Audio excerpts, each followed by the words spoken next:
So we welcome you all for this third day of our retreat, and all those people who are watching online, we request you to share the link to your friends, to your relatives, so that they may also be blessed by listening to the word. ఈరోజు మళ్ళీ మూడవ రోజు మరి ఒక్కసారి దేవుని వాక్యం వినడానికి సిద్ధంగా ఉన్నాం. సో దేవుడు మనందరినీ కూడా నిన్న మొన్న ఆత్మీయంగా బలపరిచారు. So we'll pray, we'll make a small prayer for the entire day. The anointing of the Lord may flow. దేవుని యొక్క అభిషేకం తన సేవకుల మీదకి వచ్చి మనందరితో కూడా దేవుడు మాట్లాడాలని కళ్ళు మూసుకొని వచ్చిన ప్రార్థన చేసుకుందాం. మనం ప్రార్థన చేసుకుంటుండగా లూసెక్క మన స్టేజ్ మీదకి వచ్చి ట్రాన్స్లేట్ చేస్తారు. తండ్రి, నీకు వందనాలు, నీకు స్తోత్రాలు ప్రభువా. ఈ రోజును బట్టి, ఈ సమయాన్ని బట్టి వందనాలు చెప్తూ ఉన్నాం. ఈ రోజంతా కూడా ప్రభువా మేము దేనికోసమైతే వచ్చామో నాయనా ప్రభువా, మేము వాక్యం వినడానికి, మా ఆత్మీయ దాహము తీర్చుకోవడానికి వచ్చాం ప్రభువా. ఈ రోజంతా కూడా ఆశగల ప్రాణాన్ని తృప్తిపరిచే దేవుడని వాక్యంలో వింటున్నాం ప్రభువా. ఆశతో వచ్చాం ప్రభువా, వేసారిపోయి వచ్చాం ప్రభువా, అలసిపోయి వచ్చాం ప్రభువా. ఈ రోజంతా కూడా మమ్మల్ని ఆత్మీయంగా తృప్తిపరచమని కోరుతున్నాం. Lord, you said, all those who are thirsty come unto me. Yes, Lord. All those who are hungry come unto me. Lord, we hunger for your word. Lord, we thirst for you, Master. Quench our thirst, O Lord. Lord, thank you, Master. Thank you, Lord. We surrender our dear brother Johnson. Anoint him, Lord. Strengthen him, Lord. Lord, we remember his family. Amen. We remember his grandson. Amen. Lord, all the people, Lord. Bless Amen. his ministry. Bless JCILM ministry, Lord. Amen. Bless the Pune retreat, Lord, which is going to happen, Lord. Amen. Lord, bless all the team members. Right now we surrender. Lord, Jocelyn sister who is with us, who is about to share the word. Lord, anoint her, Lord. Lord, bless her, Lord. Lord, give her more insight into the word, O Master. Lord, thank you, Lord. Cover us all in the holy and precious blood, Jesus. Let your angels minister in this place, Lord. Amen. Lord, let no word that is sowed in the heart, Lord, be stolen away, Lord. Amen. Let that word, Lord, 30-fold, 60-fold, 100-fold, let that word, Lord, flourish in us, O Master. Amen. Thank you, Master. In Jesus' name we pray. Amen. Amen. Amen. Amen.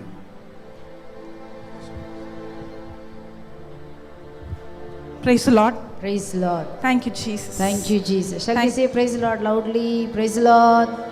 Praise the Lord. Hallelujah. Hallelujah. Thank you, Abba Father, for making this teaching extremely simple and easy. అయ్యా, ఈరోజు మేము నేర్చుకోబోతున్న వాక్యము చాలా సులువుగా నేర్చుకునేటట్టుగా మాకు కృపనివ్వండి. We want to know you more and more, Lord.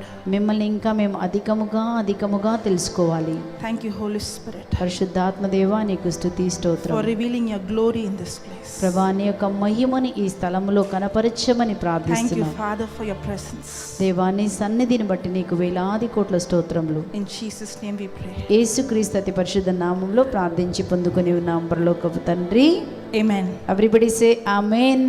Amen. Praise the Lord. Praise the Lord. Thank you, Jesus. Thank you, Jesus. Hallelujah. Hallelujah. Hallelujah. Hallelujah. Thank you, Jesus. Thank you, Jesus. Praise you, Jesus. Praise you, Jesus. Hallelujah. Hallelujah. If we want to see real life transformation to take place, మన జీవితంలో నిజముగా పూర్తిగా నూతన మార్పు కలగాలి అంటే, then the change will take place only when I begin to renew my mind. ఎప్పుడు జరుగుతుంది అంటే, ఎప్పుడైతే నా మనస్సు మారి నూతన పరచబడినప్పుడు నా జీవితము పూర్తిగా మార్చబడును. Right thinking will lead to right action. మంచి ఆలోచన అన్నది మంచి ఒక క్రియ జరిగించడానికి సహాయపడుతుంది. The problem is many times we try to change our behavior, our action. మన చాలాసార్లు మన యొక్క ప్రవర్తన, మన యొక్క క్రియ మార్చడానికి మనం ప్రయత్నిస్తాము. But actually, if I try to change my behavior, my action, my right action will not change my wrong thinking. మరి గమనించండి, నేను ఆ విధంగా నా సొంతగా ప్రార్థన చేసినప్పుడు నా యొక్క చెడు ఆలోచన, చెడు ప్రవర్తన మారదండి.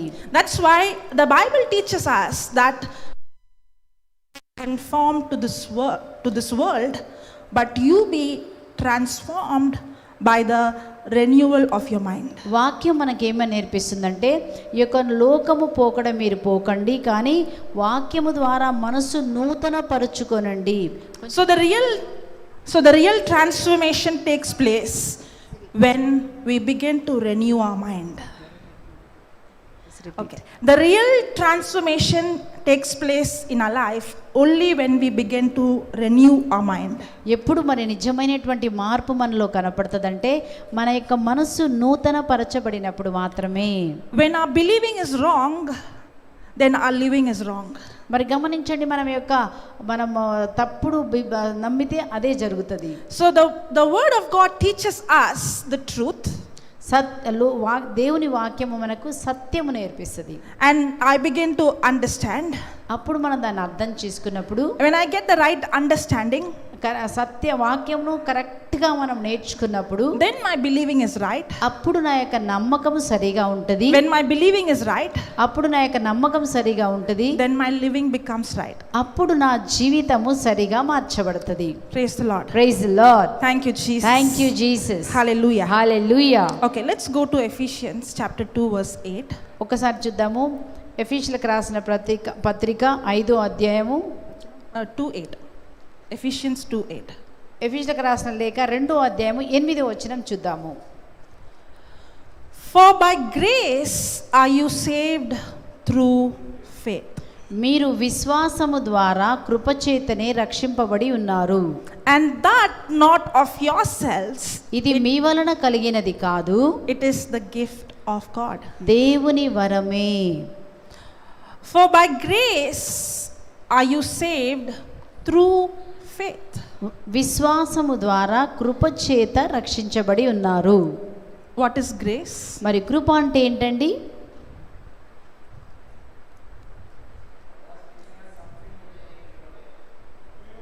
I can't. Mercy of God? Yeah? This is what we got it. Okay, correct. Brother గారు చెప్తున్నారు, మనం అర్హత లేకున్నను దేవుడు మనల్ని అర్హత మనకు కలగ చేయడమే కృప.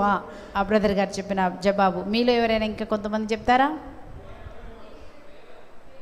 కొంతమంది చెప్తున్నారు ఫేవర్, దేవుని యొక్క కటాక్షం. Okay, somebody said mercy. Mercy and grace is not the same, but they go together. మరి మర్సీ, దయా కృప రెండు మనం చూస్తున్నామండి. దయా కనికరము. Okay, grace is God's willingness to use His power, His ability, His anointing, His authority on my behalf, even though I don't deserve. మరి చూడండి, కృప అంటే ఏంటంటే నేను అర్హత కలిగి లేకున్నను దేవుడు తన శక్తిని, తన మహిమను, తన కరుణను మన మీద కుమ్మరించబడడమే. Praise God. Praise the Lord. Grace is something that I receive which I don't deserve. గమనించండి, నేను అర్హత లేకున్నను నేను దేవుడి నుంచి దయ పొందుకోవడమే కృప. This scripture doesn't say that we are saved by grace alone. మరి ఇక్కడ మనం చదువుతున్నామండి, లేఖనము మనము కేవలము కృపచేతనే రక్షించబడలేదు. For by grace are you saved through faith. కానీ ఇక్కడ మనం ఏం చూస్తున్నాము? విశ్వాసము ద్వారా కృపచేత. Grace is what God has done for us. దేవుడు ఏదైతే మనకు ఉచితంగా చేశారో దాని కృప అంటున్నామండి. Faith is my response to what God has done. దేవుడు ఏదైతే చేశారో దాని పట్ల మనము బాధ్యత కలిగి ఉండడమే విశ్వాసం. Faith is not what I perform, but faith is my response to what God has already performed. మరి గమనించండి, మరి కృప అన్నది నా సొంత శక్తి కాదు, కానీ దేవుడు ఏదైతే నాకు చేశాడో దాని పట్ల నేను ఒక బాధ్యత కలిగి దాన్ని రిసీవ్ చేసుకోవడమే కృప. There is a difference in the old covenant and the new covenant. మనం చూస్తామండి, మరి పాత నిబంధనకి కొత్త నిబంధనకి చాలా తేడా ఉన్నట్టుగా మనం చూస్తున్నాము. In the old covenant we see that the old covenant comes under the law of Moses.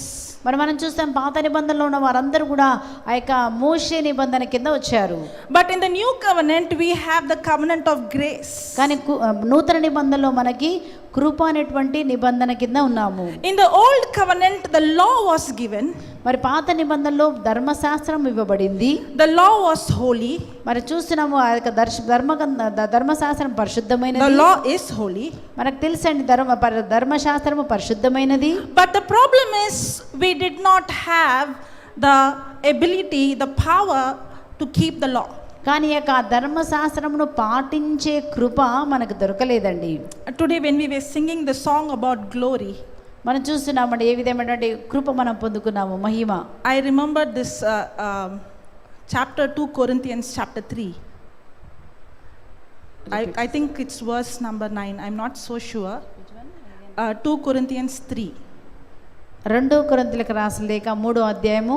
It talks about how when Moses came from the mountain, he brought the law. His face was covered with the veil.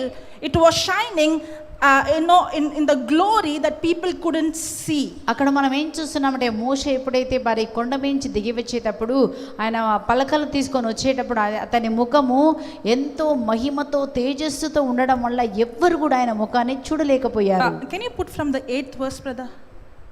8వ వచనం చదువుదామా. We are going to see what kind of glory we have now and what kind of glory was there in the old covenant. పాత నిబంధనలో ఉన్న మహిమకి ఇప్పుడు ఉన్నటువంటి మహిమకి ఉన్న తేడా, గ్లోరీకి ఉన్న తేడాని మనము ఈ రోజు నేర్చుకుందామండి. Previous verse. Sorry.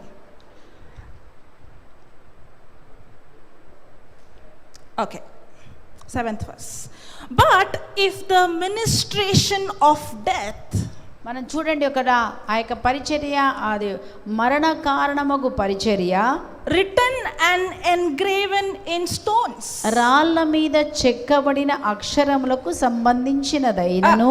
Now I want you to notice something. It says ministration of death. మరణకారకమైనటువంటి పరిచర్య పాత నిబంధన. Ministration of death. మనం చూస్తున్నాం ఆ యొక్క మరణకారకమైనటువంటి పరిచర్య అది. Written and engraven in stones. రాళ్ళ మీద చెక్కబడినటువంటి అక్షరమునకు సంబంధించినదండి అది. What was written and engraven in stones? ఏమి ఆ యొక్క రాళ్ళ మీద ఏమి రాయబడిందండి?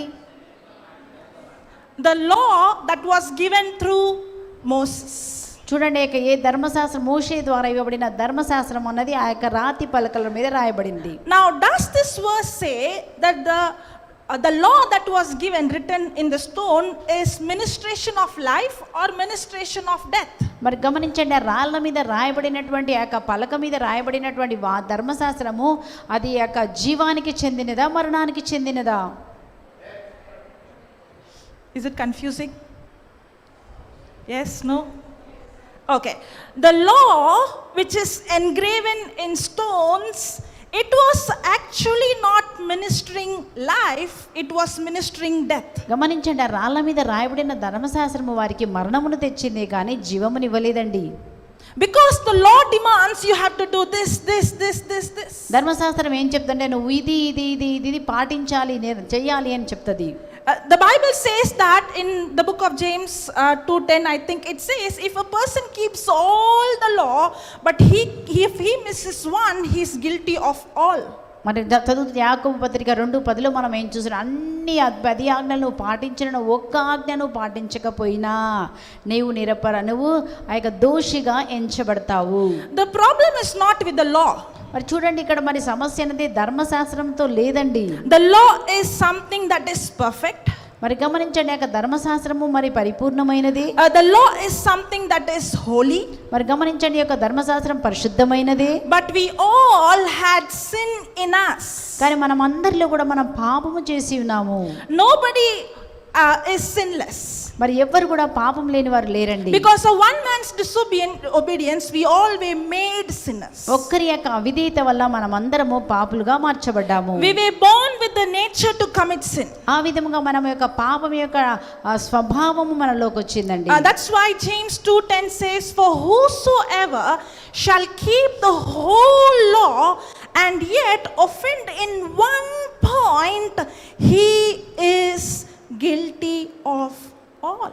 యాకోబు 2:10లో మనం ఏం చదువుతున్నామంటే ఎవడైనను ధర్మశాస్త్రం అంతయు గైకొనియు ఒక్క ఆజ్ఞ విషయంలో తప్పిపోయిన ఎడల ఆజ్ఞలన్నిటిలోనూ అపరాధి అగును.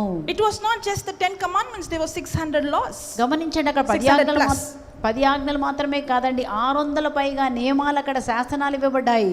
And if a man keeps all the law and misses at one point, he is guilty of all. ధర్మశాస్త్రం అంతయు నువ్వు అన్ని గైకొని ఒక్క ఆజ్ఞ ఒకవేళ నువ్వు నిర్ణయించకపోయినా ఏం జరుగుతుంది, నువ్వు అపరాధిగా మారిపోతున్నావు. The law revealed God's perfection. గమనించండి, యొక్క ధర్మశాస్త్రం అనేది దేవుని యొక్క పరిపూర్ణతను సూచిస్తుంది. The law revealed God's standard. ఆ యొక్క ధర్మశాస్త్రం అనేది దేవుని యొక్క standard నిర్ణయిస్తుందండి. But there is sin in man that no man is perfect. There is no one who could ever keep the law. కాబట్టి పాపం మనిషిలో ఉన్నందువలన ఏ మనిషి కూడా ధర్మశాస్త్రంను పాటించలేకపోయాడు. So the law ministration, that means the law revealed that I am a sinner. కాబట్టి అక్కడ ధర్మశాస్త్రం మనకి ఏమని నేర్పిస్తుంది, చదివినప్పుడు నేను ఒక పాపిని అని మనకి చూపిస్తుంది. Without the law, I will never realize that there is sin in me. ఆ యొక్క ధర్మశాస్త్రమే లేకపోతే అది పాపం అని కూడా మనకి తెలియదండి. If there is a law, you can't drive without a helmet. If there is no law, then there is no problem. You can drive without a helmet. Helmet పెట్టుకోవాలి తప్పకుండా, ఒక లా ఉంటేనే మనం పెట్టుకుంటామండి. లా లేదనుకో, పెట్టుకున్నా ఒకటే పెట్టుకోపోయినా ఒకటే. So what did the law do? Sin was already there, but when the law was given, the law revealed sin in us. ముందే పాపం ఉందండి, కానీ ఎప్పుడైతే ధర్మశాస్త్రం వచ్చిందో అది పాపం అని మనకి తెలియచేయబడింది. So when the law was given, with the law the animal sacrifice also was given. మరి గమనించండి, అక్కడ ధర్మశాస్త్రంతో పాటు యొక్క జంతువుల యొక్క బలి కూడా అక్కడ నిర్ణయించబడింది. Because anybody who tries to keep the law, they can't keep it. గమనించండి, ఎవ్వరు కూడా యొక్క ధర్మశాస్త్రాన్ని పాటించి లోను కాలేదు కనుక that's why they had to come and sacrifice animal blood year after year. కాబట్టి వారు చేసిన పాపానికి ప్రాయశ్చిత్తంగా సంవత్సరం తర్వాత సంవత్సరము వారు ఆ యొక్క రక్త బలి, జంతు బలిని అర్పించవలసి వచ్చింది. But that animal blood did not blot out human sin. గమనించండి, యొక్క జంతువు యొక్క రక్తం అన్నది పూర్తిగా మానవుని పాపము కడిగి వేయబడలేదు. It was only the shadow of the real sacrifice, the Lamb of God, ఆ యొక్క యేసు ప్రభు యొక్క ఆ యొక్క బలికి సాక్షి, ఒక నీడగా ఉన్నది తప్ప మన పాపాలు పరిహరించబడలేదు. And that's why we what we saw in 2 Corinthians 3 is the law was ministration of death. అందుకోసమనే మనం చూస్తున్నామండి 2 కొరింథీయుల లేఖలో 3వ అధ్యాయంలో మనం ఏం చూస్తున్నామంటే ఆ యొక్క ధర్మశాస్త్రం అన్నది మరణమును తీసుకుని వచ్చింది. Praise God. Can we go there? 2 Corinthians 3, I think 7th verse. 2 కొరింథీయుల లేఖ 3వ అధ్యాయం 7వ వచనం నుంచి మనం చూద్దాము. Praise the Lord. Praise the Lord. Thank you, Jesus. Thank you, Jesus. Hallelujah. Hallelujah. Thank you, Jesus. Thank you, Jesus. Praise you, Jesus. Hallelujah. ఎవరు నోరు తెరవట్లేదండి. Hallelujah. Hallelujah. Are you understanding previous verse? Are you understanding previous verse? 7th verse. 7వ వచనం చూద్దామండి. Thank you, Jesus. Thank you, Jesus. Thank you, Jesus. Okay, but if the ministration of death written and engraven in stones was glorious, it was glorious. The law was glorious. గమనించండి, అక్కడ మనం చూస్తున్నామండి, మరణకారముకు పరిచర్య రాళ్ళ మీద చెక్కబడినది అయినను మహిమతో ఉండెను. Was glorious so that the children of Israel could not steadfastly behold the face of Moses for the glory of his countenance, which glory was to be done away. గమనించండి, అక్కడ మనం ఏం చూస్తున్నామంటే ఆయన రాళ్ళ మీద ఆ యొక్క చెక్కబడిన ధర్మశాస్త్రం తీసుకొచ్చినప్పుడు మోషే ముఖము మహిమతో నిండినందువలన వారెవ్వరు కూడా ఆ యొక్క మహిమను వారు తట్టుకోలేకపోయారు. You know, when the song was, when we were singing the song in the morning about glory, I remember this verse. You know, many times when we read this verse, we think, oh, what glory was revealed. You know, that people couldn't even see Moses' face. And how many times we would have taken the scripture and say, wow, I want to experience the glory like Moses. But this scripture says, which glory was to be done away. That glory which was revealed through Moses is done away. It's gone. It's complete. ఈరోజు మనం వచ్చినప్పుడు మనం ఒక పాట పెట్టారండి, మహిమ దేవాని మహిమ ఈరోజు దిగి రావాలి, నీ ముఖాన్ని నేను చూడాలి అన్నటువంటి పాట మనం పాడాము కదండి. మరి గమనించినట్లయితే మరి పాత నిబంధనలో మోషే ముఖం మీద ఉన్నటువంటి మహిమ అది ఫేడ్ అయిపోయింది. అలాంటి మహిమను మనం అడగట్లేదు ఈరోజు. When the law was revealed, there was glory manifested. గమనించండి, ఎప్పుడైతే ధర్మశాస్త్రం ఇవ్వబడినప్పుడు ఆ మహిమ అన్నది అక్కడ దిగి వచ్చినట్టుగా మనం And చూస్తున్నాం. what is glory? Glory is when God's invisible power manifested that I could see with my physical eyes. కాబట్టి ఇక మహిమ అంటే ఏంటి అంటే కనపడని దేవుని యొక్క శక్తి మన మధ్యలో నిజముగా ప్రత్యక్షపరచబడమే మహిమ. Now see the next verse. 8వ వచనాన్ని చూద్దాము. How shall, now remember we saw in the previous verse the law was ministration of death. మనం చూసామండి పాత నిబంధనలో ఆ ధర్మశాస్త్రం వారికి మరణమును తీసుకొని వచ్చింది. Now how shall not the ministration of the Spirit, if the glory that was revealed in the old covenant when the law was given, now in the new covenant we are no longer under the law but we are under grace. And now when the law, when grace is revealed, now earlier it was the law that was revealing sin, but now the law is written in our heart and Holy Spirit is the one who is ministering us. కాబట్టి గమనించండి, పాత నిబంధనలో ఆ యొక్క ధర్మశాస్త్రము పాపం తీసుకొని వచ్చింది. కాబట్టి ఆ యొక్క మహిమ కలకాలం నిలబడలేదండి. ఒక మరణకరమైన ధర్మశాస్త్రమే అంత మహిమను తీసుకొని వస్తే ఇప్పుడు ఆత్మ సంబంధమైన పరిచర్య నూతన నిబంధనలో కలిగి ఉన్న మనకి, ఆ యొక్క దేవుని వాక్యము హృదయంలో రాయబడిన మనకి ఇంకా ఎంత మహిమగల పరిచర్య మన మధ్యలో మనం కలిగి ఉన్నాము. Can you put the 6th verse? 6వ వచనాన్ని కూడా ఒకసారి చూద్దామండి. Okay. Now see this. Who also made us able ministers of the New Testament. ఆయనే మమ్మను కొత్త నిబంధనకు, we are not the ministers of the Old Testament, పాత నిబంధనకి సంబంధించిన పరిచర్య కాదండి ఈరోజు మన పరిచర్య, but we are ministers of the New Testament. మనము నూతన నిబంధనకు చెందిన పరిచర్యకి మాత్రమే చెంది ఉన్నాము. Not of the letter, మరి గమనించండి, అక్షరమునకు సంబంధించిన కాదండి మన పరిచర్య, but of the Spirit. ఆత్మకే, మనం ఆత్మకే పరిచారకులుగా ఉన్నాము. హల్లెలూయా. For the letter killeth, but the Spirit gives life. గమనించండి, అక్షరం అయితే చంపును కానీ ఆత్మ మనల్ని జీవింపచేస్తుంది. But the letter killeth, but the Spirit giveth life. గమనించండి, అక్షరం అన్నది మనల్ని చంపుతుంది కానీ ఆత్మ అయితే మనకు జీవమును కలుగజేస్తుంది. There is two covenants. రెండు నిబంధనలు మనం The చూస్తున్నాం. old covenant comes under the law of Moses. మనం గమనించండి, పాత నిబంధన అన్నది మోషే యొక్క ధర్మశాస్త్రం కింద వస్తుంది. The law was given in written.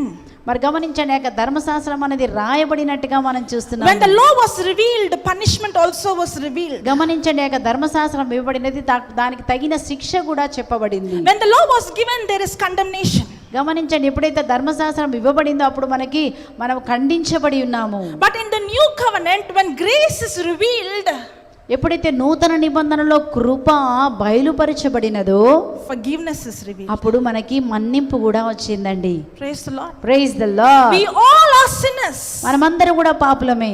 You and I, we do not qualify because of our good works. గమనించండి, నీ మంచి క్రియ ద్వారా, నా మంచి పని ద్వారా మనం అర్హులం ఎవ్వరము కాదండి. If you think that your good works is going to give you salvation, then none of us can receive salvation. ఒకవేళ మన మంచి క్రియలే నీకు రక్షణ కలగజేస్తది అంటే మనం ఎవ్వరం కూడా ఈ రోజు రక్షించబడి ఉండేవారం కాదండి. That is what is grace is. అదే కృప అంటే. Grace is God's willingness to use His power, His ability, His anointing, His authority on my behalf, even though I don't deserve it. ఆమేన్. గట్టిగా చెప్పళ్ళు కొడదామా? మనకు అర్హత లేకున్నను దేవుడు తన కృప చేత, కృప ఏం చేస్తుందండి? నీకు అభిషేకమును, అధికారమును, నీకున్న సర్వసమును దేవుడు మనకు ఉచితముగా దయచేసినదే కృప. In the old covenant, the glory came on Moses. మరి గమనించండి, పాత నిబంధనలో ఆ మహిమ మోషే మీద దిగి వచ్చింది. But in the new covenant, when I believe in what Jesus has done, in the old covenant, a person believes in his performance. I have to do this for me to be qualified. But in the new covenant, I believe not in what I have performed. Amen. I believe in what Jesus has Amen. performed for me on the cross. Amen. గట్టిగా చెప్పండి కొడదామా. మన పాత నిబంధనలో మనం చూస్తున్నాము, ధర్మశాస్త్రం నువ్వు అన్నిటిని పాటించితేనే నీకు కృప దొరుకుతుంది. కానీ మన నూతన నిబంధనలో యేసుక్రీస్తునందు నువ్వు విశ్వాసం ఉంచితే చాలు, నీవు కృపను పొందుకుంటావు, రక్షణ పొందుకుంటాము. Praise the Lord. Praise the Lord. Thank you, Jesus. Thank you, Jesus. In the old covenant, the glory was revealed upon his face, but in the new covenant, when I believe in what Jesus has done for me on the cross, I become a new creature. The glory is now residing on the inside of me. ఆమేన్, ఆమేన్. గట్టిగా చెప్పళ్ళు కొడుతూ మనం దేవుని స్తుతిస్తామండి. నూతన పాత నిబంధనలో మనం చూసాము, ఆ యొక్క మహిమ, దేవుని మహిమ కేవలము బయట మాత్రమే మోషే ముఖం మీదకి వచ్చిందండి. కానీ నూతన నిబంధనలో యేసుక్రీస్తు మన కొరకు ఏదైతే సిలువలో చేసి ఉన్నారో, మరణించి ఉన్నారో, దానిని బట్టి ఈరోజు దేవుని మహిమ నీ లోపలికి దిగి వచ్చి ఉన్నది. హల్లెలూయా. Praise the Lord. Praise the Lord. Hallelujah. Hallelujah. Thank you, Jesus. Thank you, Jesus. Let's go back to 2 Corinthians. 2 కొరింథీయులకు రాసిన లేఖ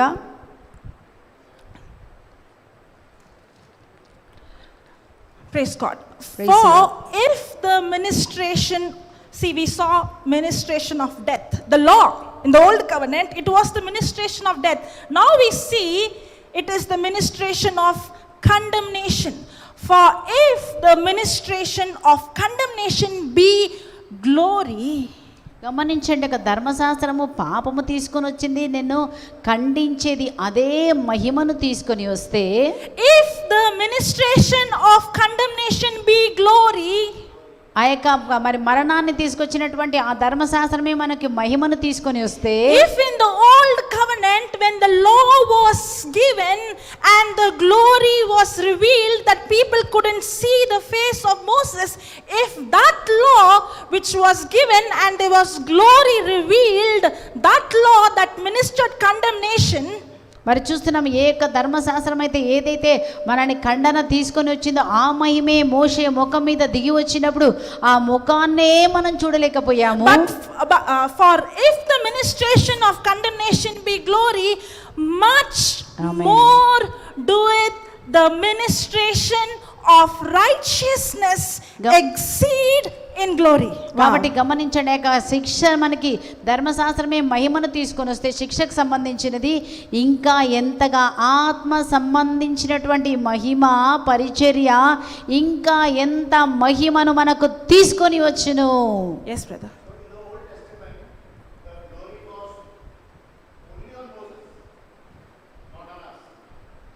It was outside. Yeah. It revealed through him, on his face.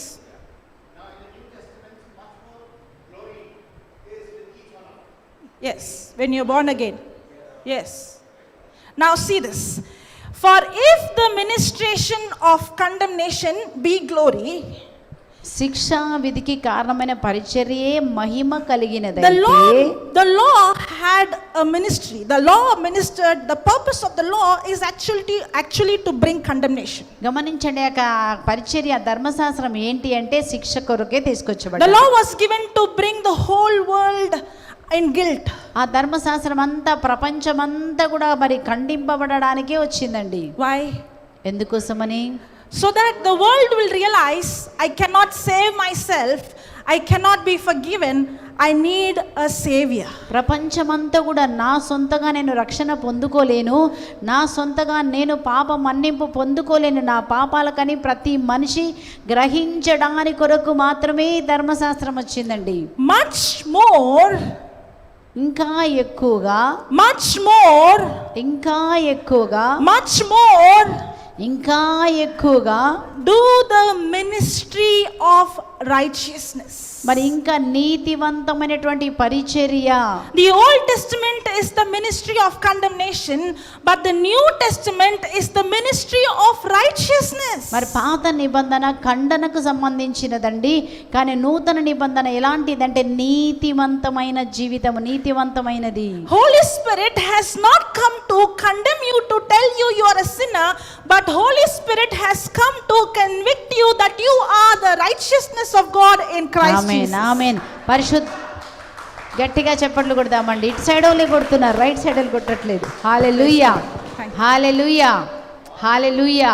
మరి పరిశుద్ధాత్మ దేవుడు మనకి ఎందుకు ఇచ్చారండి? పరిశుద్ధాత్మ దేవుడు నువ్వు ఒక పాపివి, నువ్వు పనికిరావని చెప్పడానికి కాదు, కానీ మనల్ని పరిశుద్ధాత్మ అంటే పాపమును ఒప్పించి మనల్ని దేవుని పోలికగా మార్చడానికే పరిశుద్ధాత్మ దేవుడు మనకి ఇవ్వబడ్డారు. Praise the Lord. Praise the Lord. Now, when the law is given, I get the knowledge of sin. మనకి ఎప్పుడైతే ధర్మశాస్త్రం ఇవ్వబడుతుందో పాపం అంటే ఏమిటో మనకి జ్ఞానము కలుగును. As long as there is no law, there is no sin. మరి ధర్మశాస్త్రం లేనంత వరకు పాపమే లోకంలో లేదండి. For example, where there is a school, there is a law, the speed of your driving should not go above 35. కాబట్టి మనం ఎప్పుడైతే మనం చూస్తున్నాం, మనం ఒక బస్సులో కానీ ఎక్కడైనా వెళ్తున్నప్పుడు అక్కడ ఏమంటారండి, మనము ఈ స్పీడ్ కంటే ఎక్కువగా వెళ్ళకూడదు. As long as there is no board over there, you can go at 60, nobody will stop you.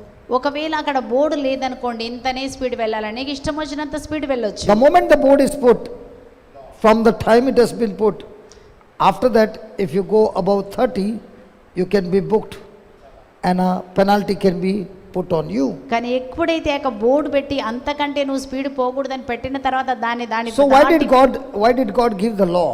ఎందుకోసమని లా ఇవ్వబడింది, ఆజ్ఞ ఇవ్వబడింది.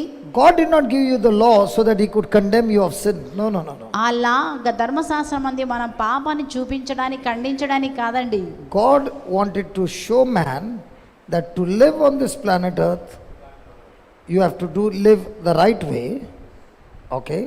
So he gave you the law, but he also wanted to show man that man with his own power cannot keep the law, and that's why he needed a savior to help him to overcome the wrong things in his life. ఒక మనిషి జీవితంలో ఉన్నటువంటి ప్రతి పాపము కానీ దుఃఖము, బంధకాలు మన సొంత మంచి క్రియల చేత బయటికి రాలేమని మనిషి గ్రహించి మనకు ఒక రక్షణ అవసరము, రక్షకుడు అవసరమైనారని ప్రతి ఒక్కరు గ్రహించుకొనుటకు మాత్రమే. For example, John, you are already married. ఉదాహరణకు చూద్దాం, జాన్కి మ్యారేజ్ అయింది. And 2 houses next door, there's a beautiful lady, is single. I'm giving an example. Okay. Now she doesn't want to translate that. Lucy says, I don't want to translate that. I'm giving an example. Okay. So John is thinking, let me go and get married to her. So when you are thinking of getting married to her, you are breaking the law, because for a Christian, one marriage, one wife. But if you are a Muslim, his law says he can take 4 women as his wife. You see? So Christian law of Moses spoke to man what is right in the eyes of God. But when the one which was holy, I do not have the power to keep it, and that's why I ended up in condemnation. But now we are no longer under the law, we are under grace, where God is saying, I will give you my ability, I will give you my power, I will give you Amen. my spirit, who is going to help you amen. to overcome your weaknesses and walk in the spirit and not fulfill the lust of the flesh. Amen. So in the Old Testament, the law was good, but I did not have the power to keep the law. పాత నిబంధనలో మన ధర్మశాస్త్రం మంచిది అండి, కానీ మన సొంత శక్తి చేత దాన్ని మనము పాటించలేని స్థితిలో ఉన్నాము. So now even though you have a desire with that woman, ఒకవేళ నీ హృదయంలో ఒకవేళ మ్యారేజ్ అయిన తర్వాత ఇంకొక స్త్రీ మీద నువ్వు ఆ యొక్క Holy కోరిక Spirit will talk to you and give you the power and destroy the thought that you have and make you walk in the path of amen. righteousness. పరిశుద్ధాత్మ దేవుడు నీకు శక్తినిచ్చి ఆ పాపం నుంచి బయటకు వచ్చి నువ్వు తిరిగి ఆ నీతి మార్గంలో నిలబడే శక్తి పరిశుద్ధాత్మ దేవుడు మనకు That is అనుగ్రహిస్తాడు. why the letters kill you, the Spirit gives life. అందుకోసమే చూస్తున్నాం అక్షరము చంపును కానీ ఆత్మ మనల్ని జీవింపచేయును. That is why in the new covenant we cannot boast of anything. కాబట్టి నూతన నిబంధనలో దేని గురించి కూడా మనము గొప్పలు చెప్పుకోలేమండి. One is preaching, another one is translating. ఇప్పుడు మనం చూస్తున్నాం ఒకరు బోధిస్తున్నారు, ఒక ట్రాన్స్లేషన్ But చేస్తున్నారు. none of us can boast మనం ఎవరం కూడా దేని గురించి కూడా గొప్పలు because the చెప్పుకోలేమండి. Spirit is the one who is helping us to do everything in our Christian life. ఎందుకోసం అంటే మరి మన జీవితంలో ప్రతిది కూడా పరిశుద్ధాత్మ దేవుని వల్లనే కార్యం జరుగుతుంది కాబట్టి That is why in the Old Testament when you're weak, you're under curse. In the New Testament when you're weak, the grace of God is to the peak. And that's Amen. why a Christian will always boast of his weakness because when I'm weak, I am strong in the Lord. Amen. Hallelujah. Amen. పాత నిబంధనలో మనం ధర్మశాస్త్రం పాటించకపోవడం శాపం వచ్చింది. కానీ నూతన నిబంధనలో పరిశుద్ధాత్మ దేవుని ద్వారా మనం పాటించినప్పుడు దేవుడు తన కృపనిచ్చి మనల్ని ఏం చేస్తున్నాడంటే ఆయన కృప చేత మనల్ని ప్రతిరోజు బలహీనమైన మనల్ని బలముగా మారుస్తున్నాడు. ఎప్పుడు మనం బలహీనులమో అప్పుడే బలవంతులుగా పరిశుద్ధాత్మ ద్వారా మనం చేయబడ్డాము. That is అది కృప అండి, నూతన నిబంధనలు ఇవ్వబడిన కృప. That is why you find the conflict between the law and the Spirit in Romans chapter 7, the last verse. అలాగే మనం చూస్తున్నాము మరి ఆ శరీరానికి ఆత్మకి మధ్యలో పోరాటం జరుగుతూ ఉందండి. దాన్ని మనం రోమీల పత్రిక 7వ అధ్యాయంలో మనం చదువుతున్నాము. What a wretched man that I am. మనం ఏమంటున్నాడు, నేను ఎంత పాపిని, What a wretched నేను man ఎంత that I am. దౌర్భాగ్యుడను. With my heart I want to serve God, but with my mind I find a law working against my own నా self. ఆత్మతో మాత్రమే నేను ఆ వాక్యమును పాటిస్తున్నాను, కానీ నా శరీరమునందు ఒక పాపము నాలో నివసించుతూ నన్ను పాపములోనికి లాక్కొని పోతున్నది. Who shall deliver me from the body of the dead? ఇలాంటి యొక్క పాప Of this నా శరీరంలో ఉన్న ఈ పాపము నుంచి నన్ను రక్షించగలిగిన వారు ఎవరు? And then he gives you the answer. అప్పుడు మనకి దేవుడు జవాబిస్తున్నారు అక్కడ. I thank God to Jesus Christ the Lord. యేసుక్రీస్తుకి వందనాలు నేను చెప్తున్నాను. So then with the mind I myself serve the law of God, but with the flesh the law of sin. మనసు విషయంలో నేను దైవ నియమమునకును శరీర విషయంలో పాప నియమమునకును దాసుడనై ఉన్నాను. And the final answer comes in Romans 8 verse 1. మనం చూస్తున్నాం మరి చివరి యొక్క జవాబు ఎక్కడ వస్తుందంటే మనకు రోమా పత్రిక 8వ అధ్యాయంలో మనం చదువుతున్నామండి. 8వ అధ్యాయం 1వ వచనాన్ని మనం continue. చదువుతున్నాం. There is therefore now no condemnation to them which are in Christ Jesus, కాబట్టి ఇప్పుడు ఈ క్రీస్తు యేసునందున వారికి ఏ శిక్షా విధియు లేదు. who walk not after the flesh but after the Spirit. మరి గమనించండి, ఇప్పుడు మనము శరీరము కింద లేము కానీ ఆత్మ కింద మనం ఉన్నాము. Praise the Lord. Praise the Lord. So if I am, here's a question for you.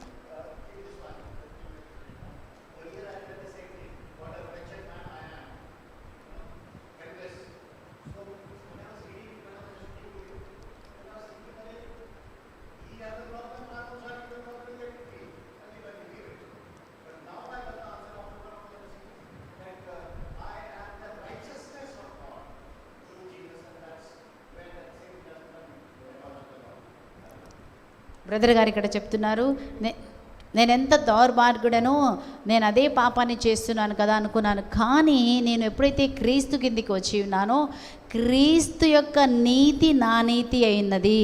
ఈరోజు నాది కాదండి, క్రీస్తు ద్వారా నేను నీతిమంతుడుగా నేను మార్చబడ్డాను. యేసయ్య నీతే నా నీతి. Praise the Lord. Praise the Lord. Thank you, Jesus. Thank you Jesus. So there is no condemnation for the one who's in Christ. యేసుక్రీస్తునందు ఉన్న వారికి ఏ శిక్షా విధియు లేదు.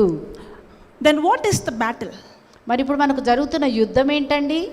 The battle is యుద్ధం ఏంటంటే in our mind. మన మనస్సులో జరిగే యుద్ధమేనండి. The day we are born again, మనం ఎప్పుడైతే తిరిగి జన్మించామో we become brand new creature. అప్పుడు నూతన సృష్టిగా మనం మార్చబడ్డాము. 2 Corinthians 5:17 says that. 2 కొరింథీయులకు రాసిన లేఖ 5:17 మనము For చదువుతున్నాము. anyone who's in Christ is a new creature. Ye- All things are passed away and all things are become new. క్రీస్తునందున్న వారు Old things are passed away. Behold, all things are become new. క్రీస్తునందు ఉన్నవారు నూతన సృష్టి, పాతవి గతించెను, ఇదిగో సమస్తము నూతనముగా కొత్తగా చేయబడెను. So it doesn't say that we are becoming new. అది మనము నూతనముగా మార్చబడతామని లేదండి. It doesn't say that all things will pass away. అన్ని విషయాలు కొత్తగా, అన్ని విషయాలు గతించిపోతాయి అని లేదండి. Does it say like that? అట్లా రాసి ఉందండి వాక్యంలో. Therefore, if any man be in Christ, he will be a new creature. క్రీస్తునందు ఉన్నవాడు నూతన సృష్టిగా ఉంటాడు అనుందా? Yes. ఉండబోతున్నాడు అనుందా? He will become a new creature. అతను నూతన సృష్టిగా మార్చబడతాడు అనుందా? మార్చబడినాడు అనుందా? Therefore, if any man be in Christ, he will become a new creature. కాబట్టి యేసుక్రీస్తునందు ఉన్నవాడు నూతన సృష్టి. He is. ఆయన నూతన సృష్టి. అంతే. I am a new creature. నేను నూతన సృష్టి. క్రీస్తునందున్న నేను నూతన సృష్టి. All things will pass away. పాత విషయములు గతించి పోవును అని ఉందా? Buffet. No, you give. No, you give, Papa. The way you give is పప్పా గివ్ పప్పా. ట్రాన్స్లేషన్.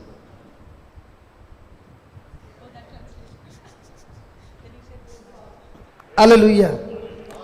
Has any, ఒక దాని తర్వాత వరుసగా అక్కడ అన్ని పెట్టబడ్డాయి. and we are going and taking food. మనం వెళ్ళి ఆ యొక్క ఆహారం తీసుకుంటున్నాము. Brother Vijay is taking medium. మరి బ్రదర్ విజయ్ గారు మరి మీడియంగా Sharon తీసుకుంటున్నారు. is little shy and he takes the food like a pickle. కాబట్టి మరి శరణ్ కొంచెం సిగ్గుపడతాడు కదండి, కొంచెం కొంచెం And he is తీసుకుంటున్నాడు. thinking about dieting, so he is taking even less. కాబట్టి ఆయన కొంచెం డైట్ సన్నగా ఉండాలని కొంచెమే తీసుకుంటున్నాడు. And I am taking as much as I want. మరి బ్రదర్ జాన్సన్ గారు మాత్రం ఎంత కావాలంటే అంత Now తీసుకుంటున్నారు. when they both are looking at my plate,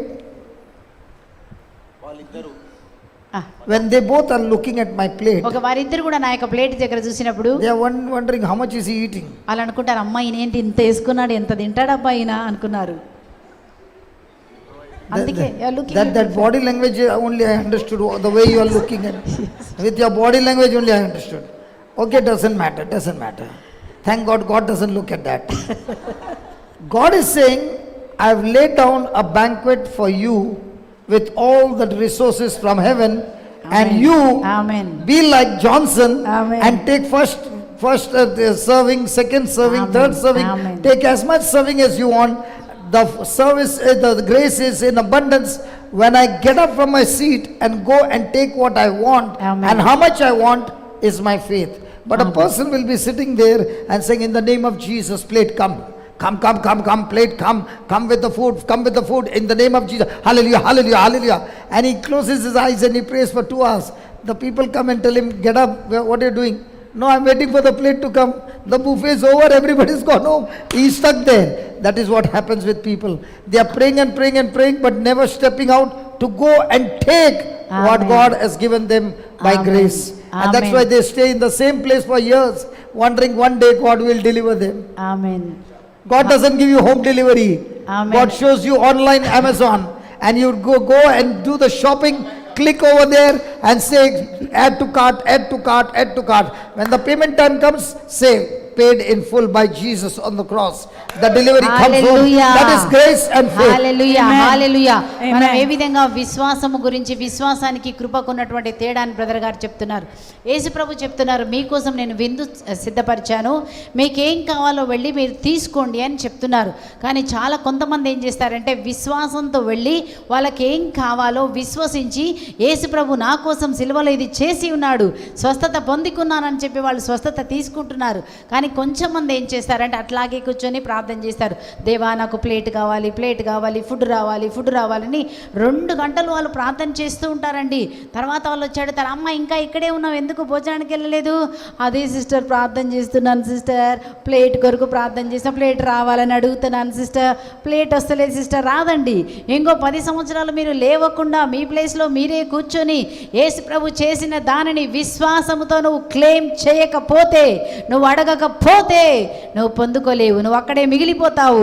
కాబట్టి ఈరోజు మనం లేవాలి విశ్వాసముతో. యేసు నీ కొరకు ఏమైతే చేశారో అవన్నీ యేసు నామములో నేను పొందుకొని ఉన్నానని నువ్వు ఎప్పుడైతే క్లెయిమ్ చేసుకొని లేచి నిలబడతావో, నీ రోగంలోంచి లేచి నిలబడతావో, నీ జీవితంలో నీకు అస్వస్థత కలుగుతుంది. అక్కడే కూర్చుంటే రోగిగా మారిపోతావు. హల్లెలూయా, Hallelujah.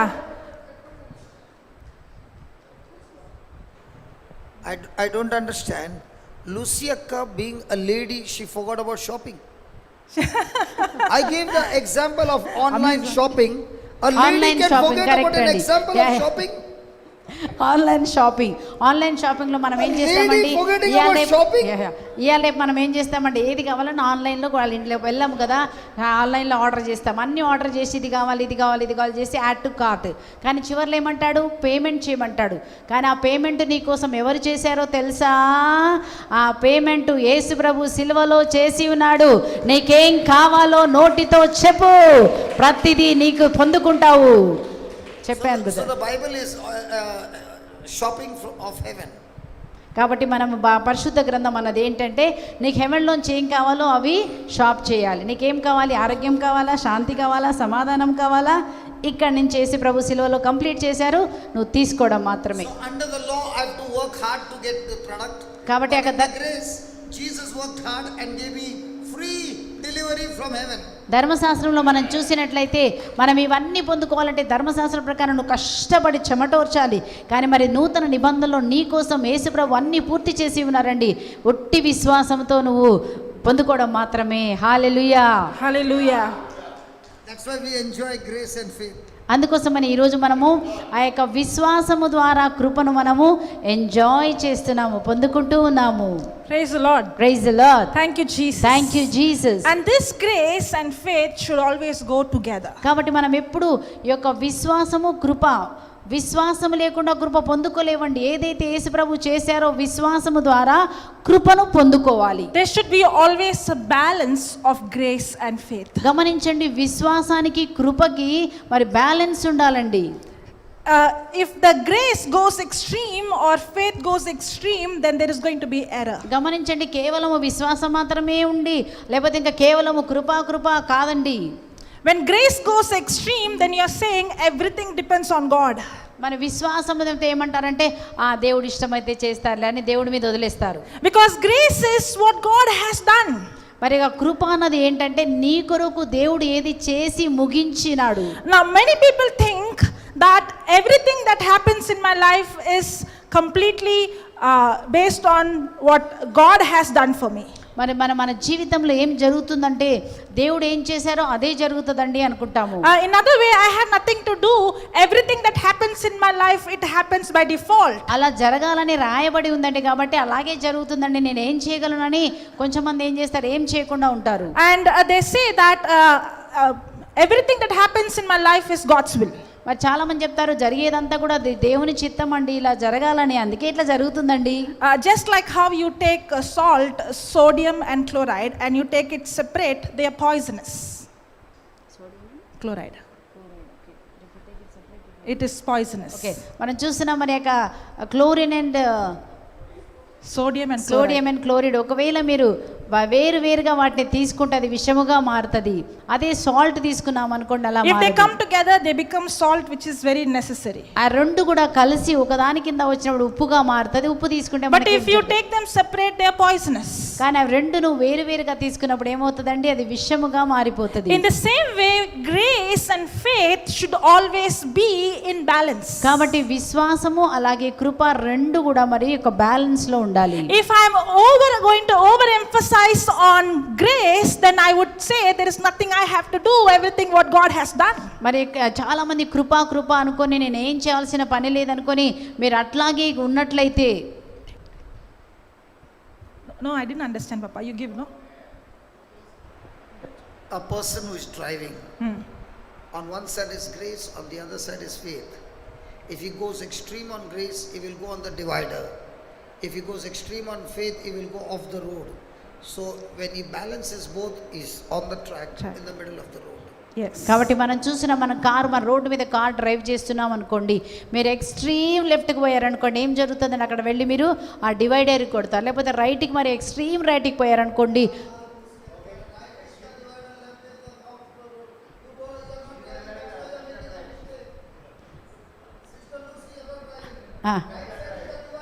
యా యా యా మరి మనం చూస్తున్నామండి, మన రైట్ సైడ్కి వెళ్ళినప్పుడు డివైడర్కి వెళ్ళి కొట్టేస్తాము, లేకపోతే లెఫ్ట్ సైడ్కి వెళ్ళినట్టయితే మనం వెళ్ళి ఇంకొక దానికి తాకుతాము. కాబట్టి రెండు ఎక్స్ట్రీమ్కి వెళ్ళకుండా మనం బ్యాలెన్స్లో వెళ్ళినట్టయితే, కరెక్ట్గా డ్రైవ్ చేసినట్లయితే గమ్యానికి మనం చేరుతాం. That's why I told him to give the example. Praise God. Thank you, Jesus. Okay, now when I take faith extreme, then I depend on my own works. When I take faith extreme, then I say I have to do this. Based on my performance, God is going to move. ఒకవేళ మనం ఏమనుకుంటామంటే విశ్వాసం అంటే నాకు ఎంత విశ్వాసం ఉంటే అంతే దేవుడు కదులుతాడు అనుకొని మనం విశ్వాసంలో ఉంటామండి. So grace and faith, they always have to go together. కాబట్టి విశ్వాసము కృప రెండు కలిసి, ఎప్పుడు కూడా రెండు కలిసి వెళ్ళాలి. Yeah, brother. Okay.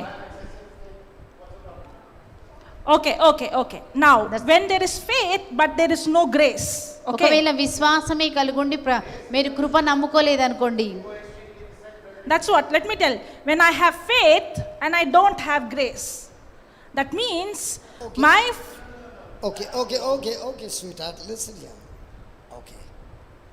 Grace is all that promises that God has written in Christ is grace. Agreed? But when a person is operating in faith without grace, it won't work. So that's exactly what I'm saying. So now if I'm believing only grace, no faith, then God is responsible for everything that is happening in this world. When I'm operating only in faith, then I'm boasting of my works because I'm not depending on God's grace. See, there are two things. When I depend on grace, then I'm saying I'm not responsible. God is responsible to do things in my life. ఒకవేళ నేను కృప మీదనే ఆధారపడితే మనం ఏమనుకుంటామంటే నాకు జరిగేదంతా నా బాధ్యత కాదు, మరి దేవుడే బాధ్యత దీనికి అంటామండి. When I'm only on faith, ఒకవేళ నేను విశ్వాసం without grace, నేను గ్రేస్ కాకుండా ఉట్టి విశ్వాసం మీదనే నిలబడ్డామనుకోండి, I'm boasting on my works. అనగా నా సొంత పనులను చూసి నేనేం చేస్తున్నాను, గొప్పలు చెప్తున్నాను. So before I operate in faith, కాబట్టి విశ్వాసానికి వెళ్ళక ముందు I must search in the Bible for grace. కాబట్టి బైబిల్లో మనం ఏం చూడాలండి, కృప వెతకాలి. Anything that is not covered under grace, ఏదైతే కృప కింద లేదో, then faith cannot work. కాబట్టి నీ విశ్వాసం పని చేయదు. So when she said excessive faith, that doesn't mean excessive faith on the word. With grace. No. Watch. Yeah. My question is not that. My question is both are fine. I am not going to only one. Faith with grace, fine. Okay. But excessive grace, I can understand, is wrong. But how come excessive faith is wrong? Excessive faith is where I'm doing it without grace. For example, faith విశ్వాసం మాత్రమే ఉంటే అంటే ఏంటి అంటే కృప లేకుండా నేను విశ్వాసం. I'll make you explain you. Will you listen to me? Water is made, salt is made of what? Sodium and chloride. Sodium and chloride. If you take only sodium, is excessive grace. If you take only chloride, is excessive faith. That's what she said. So excessive faith is only chloride without sodium, which is poisonous. In the same way, if you are operating only on your faith, not covered under grace, then you are boasting of your own works. Shall I give one small example? Yeah. I am working on both. I am not saying only But grace or only faith. Grace without faith, it is written in the Bible. I believe it that way. Grace through faith, both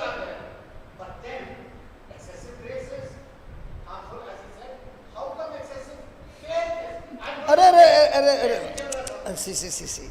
Excessive faith is chloride. You please Excessive understand. faith That's means why where there is no that's grace. Why, that is why I'm giving you. That's what you're saying. Excessive faith means there is no grace in that. Hold on. If you give me a chance, I'll explain to you. Was Paul operating on excessive faith? Was Paul operating on excessive faith? No, according to your question, I'm asking you, was he operating on excessive faith? I'm asking you. No. No. He was always under grace. Grace. That's why, one minute, that's why I want to Punita Paul explain garu to you manam- what you are saying, excessive faith like Abraham who operated on God's promises. Excellent. But a faith without God's promise would end up in frustration. See, again, there's a weak faith, there's a strong faith. మనం చూసిన బలహీనమైనటువంటి విశ్వాసము But బలమైన weak faith, strong విశ్వాసం faith is covered under grace, no problem. రెండు రకమైన విశ్వాసాలు కృప Let's కిందకి say వచ్చేవి Abraham పర్వాలేదు. is going and sacrificing his son when God had not told him to sacrifice his son. మనం ఎప్పుడైతే అబ్రహాముతో దేవుడు అన్నాడో నీ కొడుకును నాకు బలిగా ఇవ్వమన్నప్పుడు మనం He is వెళ్తున్నాడు. doing it by faith, ఆయన ఎలా ఇస్తున్నాడండి ఆ బలి without God విశ్వాసం ద్వారా. asking him to sacrifice his son. Now, would that excessive faith end up in a disaster? ఒకవేళ కృప లేకుండా ఆయన ఉట్టి విశ్వాసం ద్వారా వెళ్తే తప్పకుండా మనము Please understand. 2, God told him to sacrifice his son, and Abraham is sacrificing his son because God told him to do. And at the same time, God has also given him the promise, through your son Isaac, you will have descendants. మనం చూస్తున్నాం దేవుడు చెప్పాడు ఇసాకుని బలిగా ఇవ్వమని చెప్పాడు దేవునికి now is ఉపయోగించాడు. Abraham sacrificing his son with sorrow or with joy? So why is he giving it with joy? Because he's covered under grace. Yeah. So if you are operating in faith, not covered under grace, you will end up with frustration.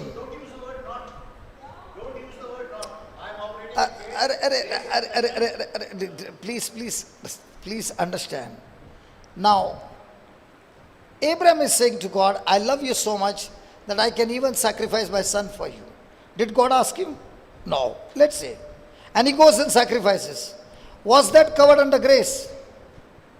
So there are many things that we do on our own when God did not tell you to do.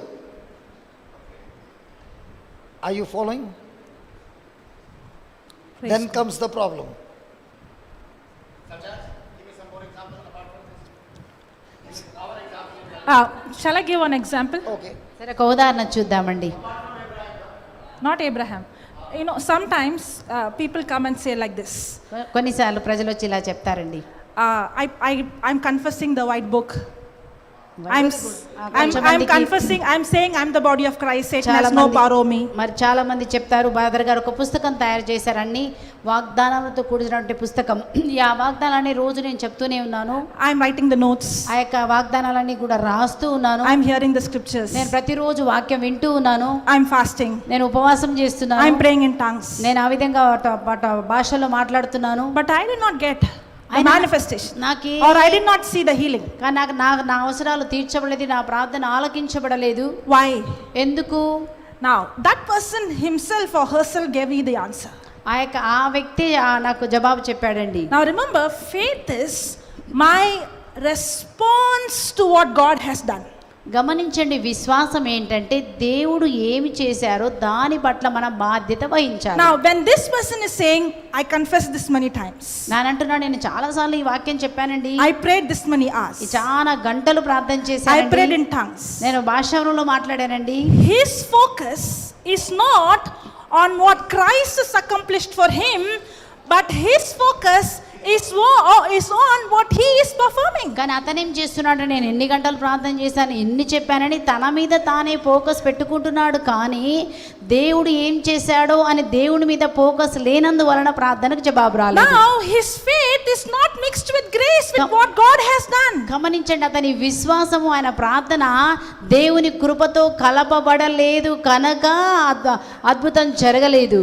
I am not confessing the scriptures. I am confessing the scriptures but not because if I say God will do. No, I am confessing my scripture to renew my mind, not to change God, to renew my mind and my focus from what I'm going through to what Christ has already accomplished for me. కాబట్టి వాక్యాన్ని మనం ఎందుకండి నోటితో చెప్తామంటే మనం అక్కడ ఏం చూస్తున్నామంటే నేనేదో దేవుడిని మార్చడం కాదండి, దేవుని మనసు మార్చడం కాదు. ఆ వాక్యం ముందుగా నా మనసును మార్చి ఆ వాక్యము నాకేమి నేర్పిస్తుందంటే దేవుడు ఇది నా కొరకు ఆల్రెడీ సిలువలో చేశారని మనకు జ్ఞాపకం చేస్తుంది. My faith is not what I do, my faith is response to what he has done. విశ్వాసం అంటే నేనేం చేశాను అది ముఖ్యము కాదు, కానీ దేవుడు నా కోసం ఏమి చేశాడని దాన్ని విశ్వసించి దాన్ని పొందుకోవడమే. If my focus becomes more on what I do rather than what God has done, then there is no balance of grace. I'm on extreme faith. కాబట్టి నా ప్రార్థన, నేను ఎంత ప్రార్థన చేశాను, ఎంత దానం చేశాను, నీ మీద నువ్వే ఫోకస్ పెట్టుకొని దేవుని కృప మీద ఆధారపడకపోతే మన జీవితంలో అద్భుతం రాదు. Give him an example of how do you withdraw money from the bank. మనకు ఉదాహరణ బ్రదర్ గారు చెప్తున్నారు, మనము బ్యాంకులో నుంచి పైసలు ఎలా డ్రా చేసుకుంటాము. How do you withdraw money from the bank? మనం బ్యాంకు నుంచి ఎలా పైసలు తీసుకుంటామండి. So if there is a deposit, then you can withdraw. ఒకవేళ నీకు deposit, Otherwise it will say funds insufficient. ఒకవేళ డబ్బులు లేకుండా నువ్వు withdraw So what చేయగలుగుతామండి. Christ has done for me on the cross is a deposit in my account. కాబట్టి ఈ క్రీస్తు I Prabhu don't work hard to get the deposit. I work hard to fight my unbelief to get the withdrawal from the deposit. కాబట్టి ఈరోజు మనం చూస్తున్నాం ఆ యొక్క withdraw. I don't fight hard to qualify to get it. I'm already qualified through Christ. But I work hard to fight my unbelief that is stopping me from believing what God has deposited. So there are people who are trying to fight by fighting their self-effort to qualify to receive. That's where they go wrong. కాబట్టి మనం ఏదైనా పొందుకోవాలంటే మనము చేస్తేనే. నేను Because ప్రార్థన I've seen now the example that she gave, we have seen with our own eyes. There are people who will be spending hours and hours and hours in praying because they believe that if I pray for such a long time, then I'm qualified to receive from God. Whereas God says, you don't get qualified because you prayed for so long, you get qualified because you believed in me. Amen. Amen. Okay, shall I translate, brother? Yes, Give me please, little- please. Give me This is little a chance. very, very important, and thank God you asked this question. Yeah.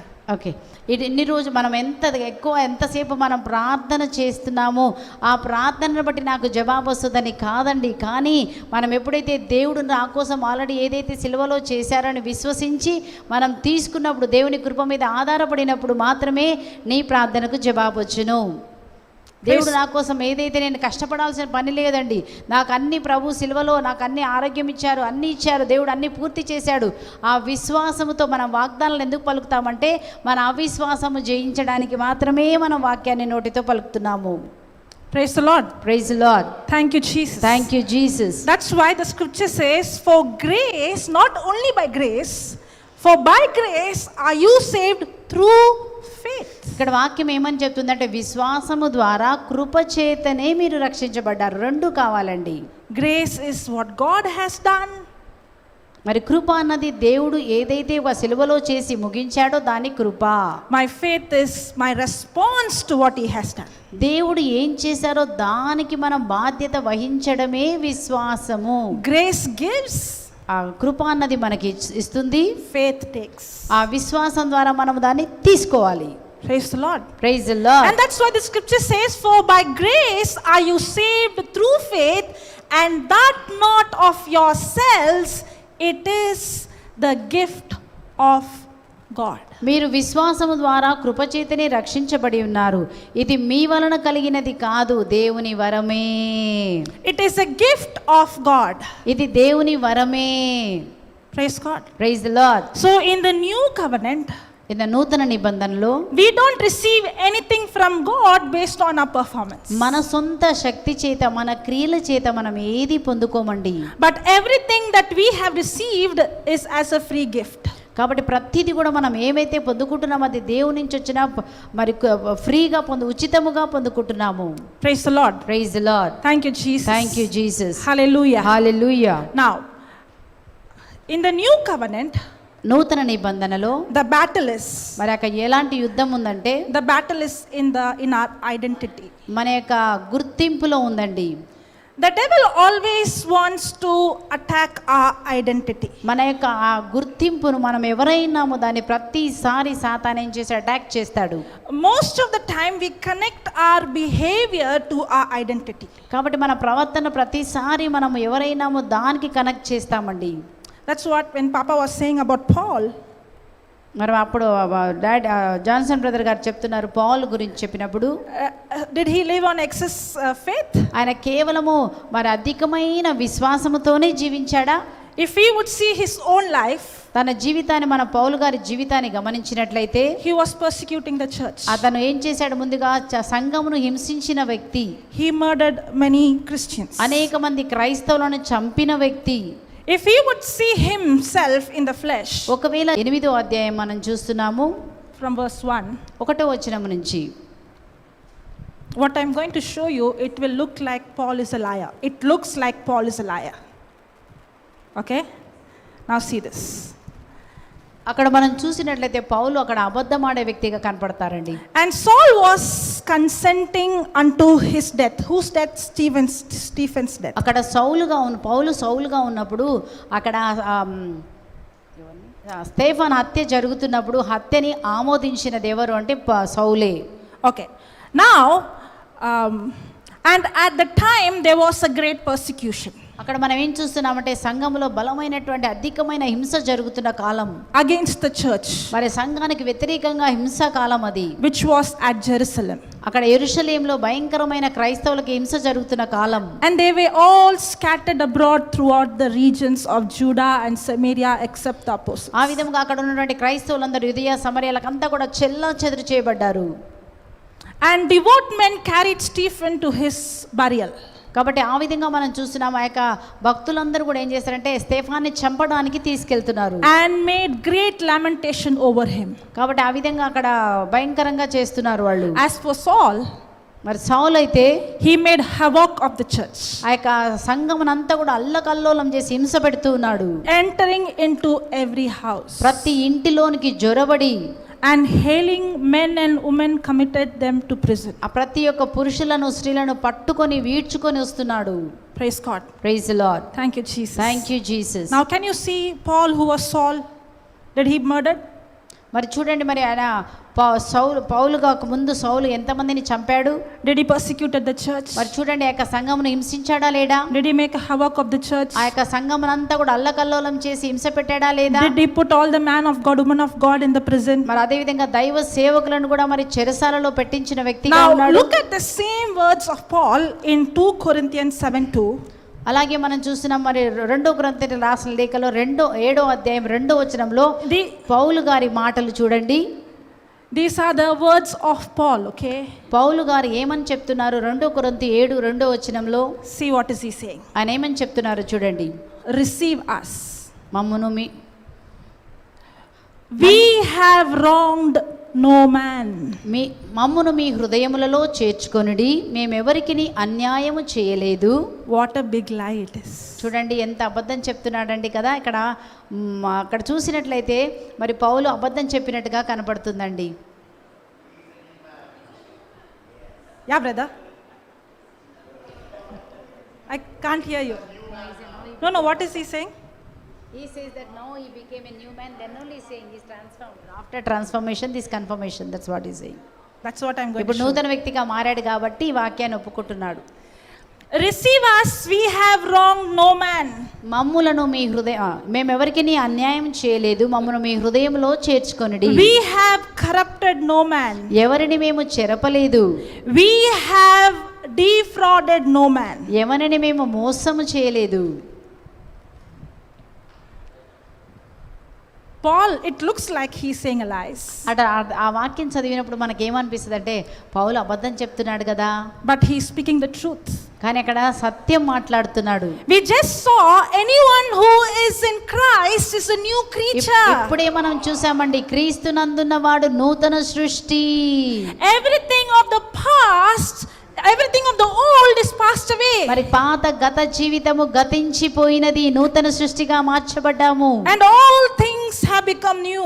అన్ని విషయములు నూతనముగా చేయబడి ఉన్నాయి. Paul is not seeing his identity based on his action or based on who he was or what he did in the past. కాబట్టి పౌలు తను ఇంతకు ముందు ఎవరైనాడో, ఎలాంటి గుణాలు, ఎలాంటి వ్యక్తి అనేది తన్ను తాను దానిని బట్టి చూసుకోవటం లేదు. కానీ Just like how a newborn baby does not have a past, in the same way, anyone who's born again in Christ, you don't have a past because your old is buried on the cross with Amen, Jesus, amen, and amen. you are a new creation. చప్పట్లు కొడుతూ గట్టిగా దేవుడు మనందరినీ కూడా మన పాత గత జీవితాన్ని బట్టి కాదు, నీ పాత గత జీవితం అంతా పూడ్చివేయబడి నువ్వు ఈ రోజు నువ్వు యేసుక్రీస్తు ద్వారా నూతన సృష్టిగా మనం చేయబడి ఉన్నాము.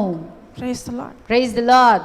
Now, in I think in Philippians 3:13, Paul says about forgetting the past. ఫిలిప్పీల పత్రిక 3:13లో మనం చూసాం, నేను నా గతమును మరచి. Today morning when Papa was taking the Canada session, somebody was asking, how can I forget? కొంతమంది అడుగుతున్నారు, నేను ఎలా మర్చిపోతానండి గతమును. The Bible meaning of forgetting the past is, మరి పరిశుద్ధ గ్రంథం ప్రకారము గతమును మరచిపోవుట అంటే, now what Philippians 3:13 says, brethren, I count not myself to have apprehended, but this one thing I do, forgetting those things which are behind and reaching forth unto those things which are before. అయితే ఒక్కటి నేను చేయుచున్నాను, వెనక ఉన్నవి మరచి పాతవి మరచి వాటిని లక్ష్య పెట్టక ముందున్న వాటికై నేను వేగిరముతో ముందుకు పరిగెడుతున్నాను. Forgetting according to the Bible context is not a kind of amnesia or wiping out some memory of a part from your brain. మరి గమనించండి, పరిశుద్ధ గ్రంథం ప్రకారము మర్చిపోవడం అంటే నీ యొక్క మెదడులో ఉన్నటువంటివన్నీ కూడా తుడిచివేయడం అట్లాంటి కాదండి. Let's write down. రాసుకోండి, ఒక డెఫినిషన్ రాసుకోండి. Forgetting in the biblical context పరిశుద్ధ గ్రంథం ప్రకారం మర్చిపోవుట అంటే is a process occurring. ఒక క్రియ జరుగుతుంది, అక్కడ ప్రక్రియ జరుగును. I want you to focus on that word. It is a process. ఇది ఒక ప్రక్రియ ప్రకారము గత జీవితము తుడిచివేయబడును. According to the Bible, to forget the past is not an one-time event, it is a continuous process. పరిశుద్ధ గ్రంథం ప్రకారము మన గతము తుడిచివేయడం అన్నది ఒక్కసారి జరగదు, కానీ అది ప్రక్రియ, ఒకటి మెల్లగా మెల్లగా మెల్లగా మనలో జరుగుతుంది క్రియ. A process occurring whereby former events lose their power, where former events lose their power నూతన క్రియలో ప్రక్రియలో మెల్లమెల్లగా పాతవన్నీ కూడా దాని శక్తిని కోల్పోతాయి. to control your life. నీ యొక్క జీవితమును పట్టుకున్న పాత స్వభావము పాతదంతా కూడా మెల్లమెల్లగా నీ నుంచి తొలగిపోతుంది. A new and greater reality, a new and greater reality takes place. అప్పుడు ఒక నూతనమైనటువంటి క్రియ నీలో చోటు చేసుకొనును. that dominates your present. నీకున్న పరిస్థితిని దాటి వెళుతుంది. A new and greater reality takes place that dominates your present and future thoughts and actions.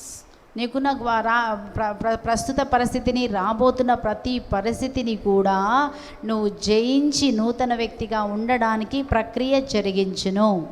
A new and greater reality takes place that dominates your present and your future thoughts and actions. నీ యొక్క ఆలోచనలను, నీ క్రియలను అన్నిటిని కూడా, ఇప్పుడు ఉన్నటువంటి ఆలోచనలు, రాబోతున్న ప్రతి ఆలోచనను కూడా అవి నూతన పరచబడును, ప్రక్రియ మెల్లమెల్లగా జరుగును. So according to the Bible, to forget means it is a process. గమనించండి, మనం గత జీవితం మర్చిపోవడము అంటే పరిశుద్ధ గ్రంథం ప్రకారం అది ఒక ప్రక్రియలో జరుగును. What has happened in the past, ఏదైతే గతంలో జరిగిందో those things are replaced with something that has happened according to the truth, the greater reality is replaced with the former things in my mind. మన మనసులో గత జీవితమునంతా తుడిచివేసి దేవుడు మన కోసం ఏర్పరిచిన దానితో మనము మన మనసును నూతన పరుచుకోవాలి.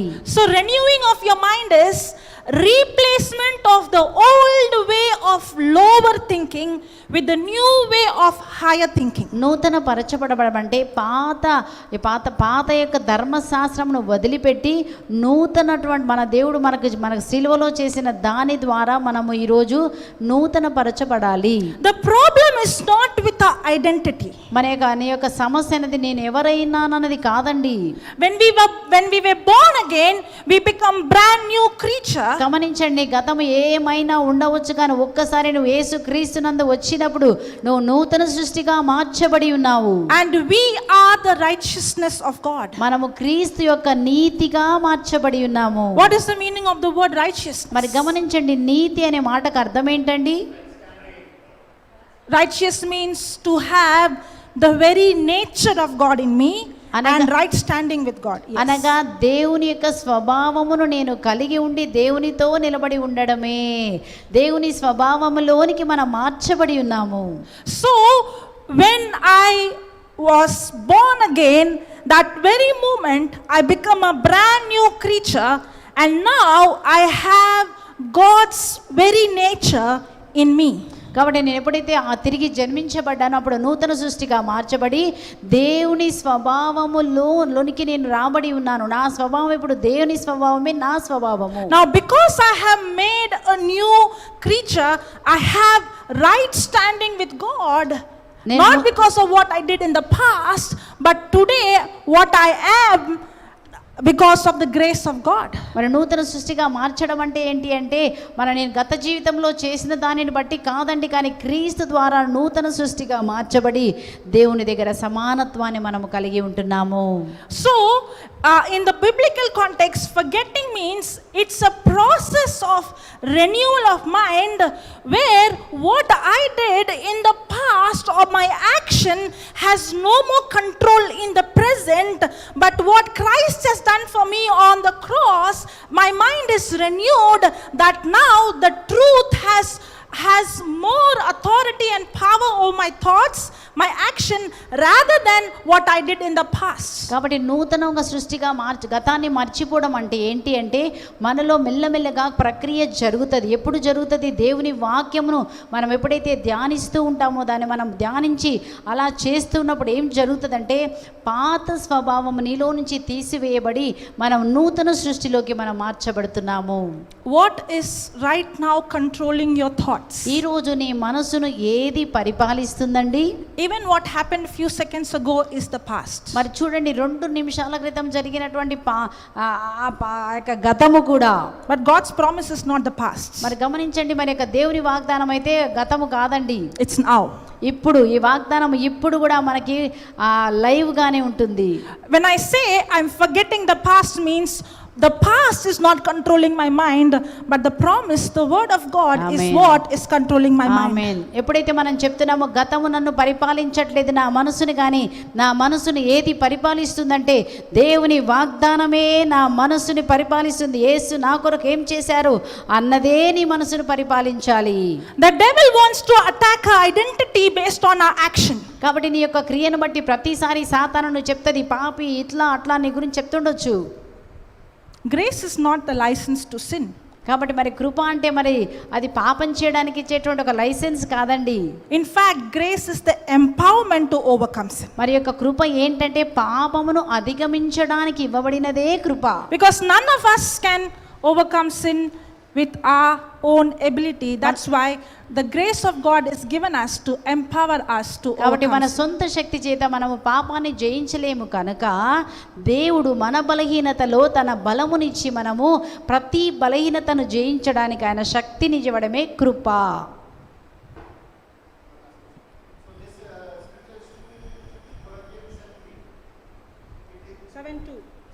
7:2.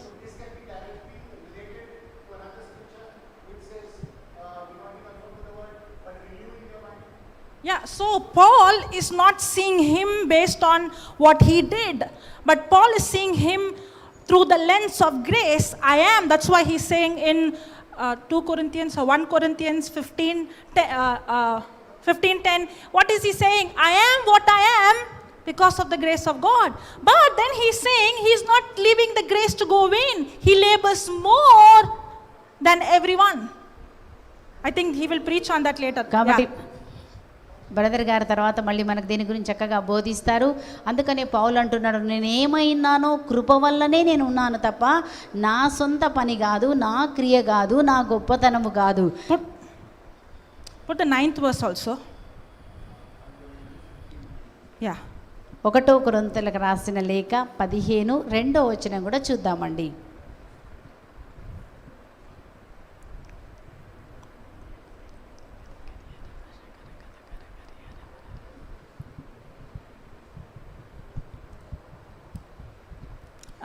Corinthians, 1 Corinthians.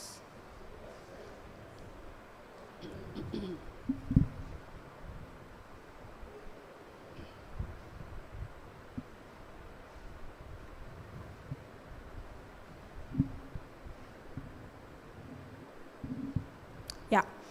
For I am the least of the apostles, that I am not meet to be called an apostle. For if we would see Paul in the natural, for what he did when he was Saul, for what he did to the church, for the murder that he did, he is disqualified based on his works. He is disqualified to be an apostle. పౌలుని చూసినట్లయితే వ్యక్తిగతంగా పౌలుని చూస్తే ఆయన అర్హుడు కాదండి. ఏమంటున్నాడు ఇక్కడ? ఏలైనగా నేను అపోస్తులందరిలో తక్కువ వాడను, దేవుని సంఘమును హింసించినందున అపోస్తులుడు అనబడుటకు కూడా యోగ్యుడను కాను అని తన గత సౌలు జీవితాన్ని ఆయన ఏ విధంగా ఉన్నాడో అక్కడ చెప్తున్నాడు. Because I persecuted the church. నేను దేవుని సంఘమును హింసించినందున. Praise God. Now see the next verse. 10వ వచనం చూద్దామండి. 15:10. Now according to Paul's life and his action, okay, he is not qualified even to be an apostle. చూడండి, తన గత జీవితాన్ని చూసినట్లయితే అపోస్తులుడు అనబడేటువంటి అర్హత కానీ ఏ యొక్క అర్హత ఆయనకు లేదండి. But అయినను by the grace of God, because grace is God's willingness to use his power, his ability, his love, his anointing, his authority on my behalf, even though I don't deserve. Paul did not deserve. It was not based on his works. గమనించండి, దేవుని కృప. ఆయన అంటున్నాడు, నేనేమైనానో దేవుని కృప. దేవుని కృప అంటే ఏంటండి? దేవుడు తన మహిమను, తన శక్తిని, తన గ్రేస్, తన కృపను మనకిచ్చి దేవుడే మనల్ని వాడుకుంటాడు. దాన్నే కృప. But by the grace of God, I am what I am. నేను ఇప్పుడు ఏమైనానో దేవుని కృప వల్లనే ఉన్నాను. And I am what I am, and his grace which was bestowed upon me was not in vain.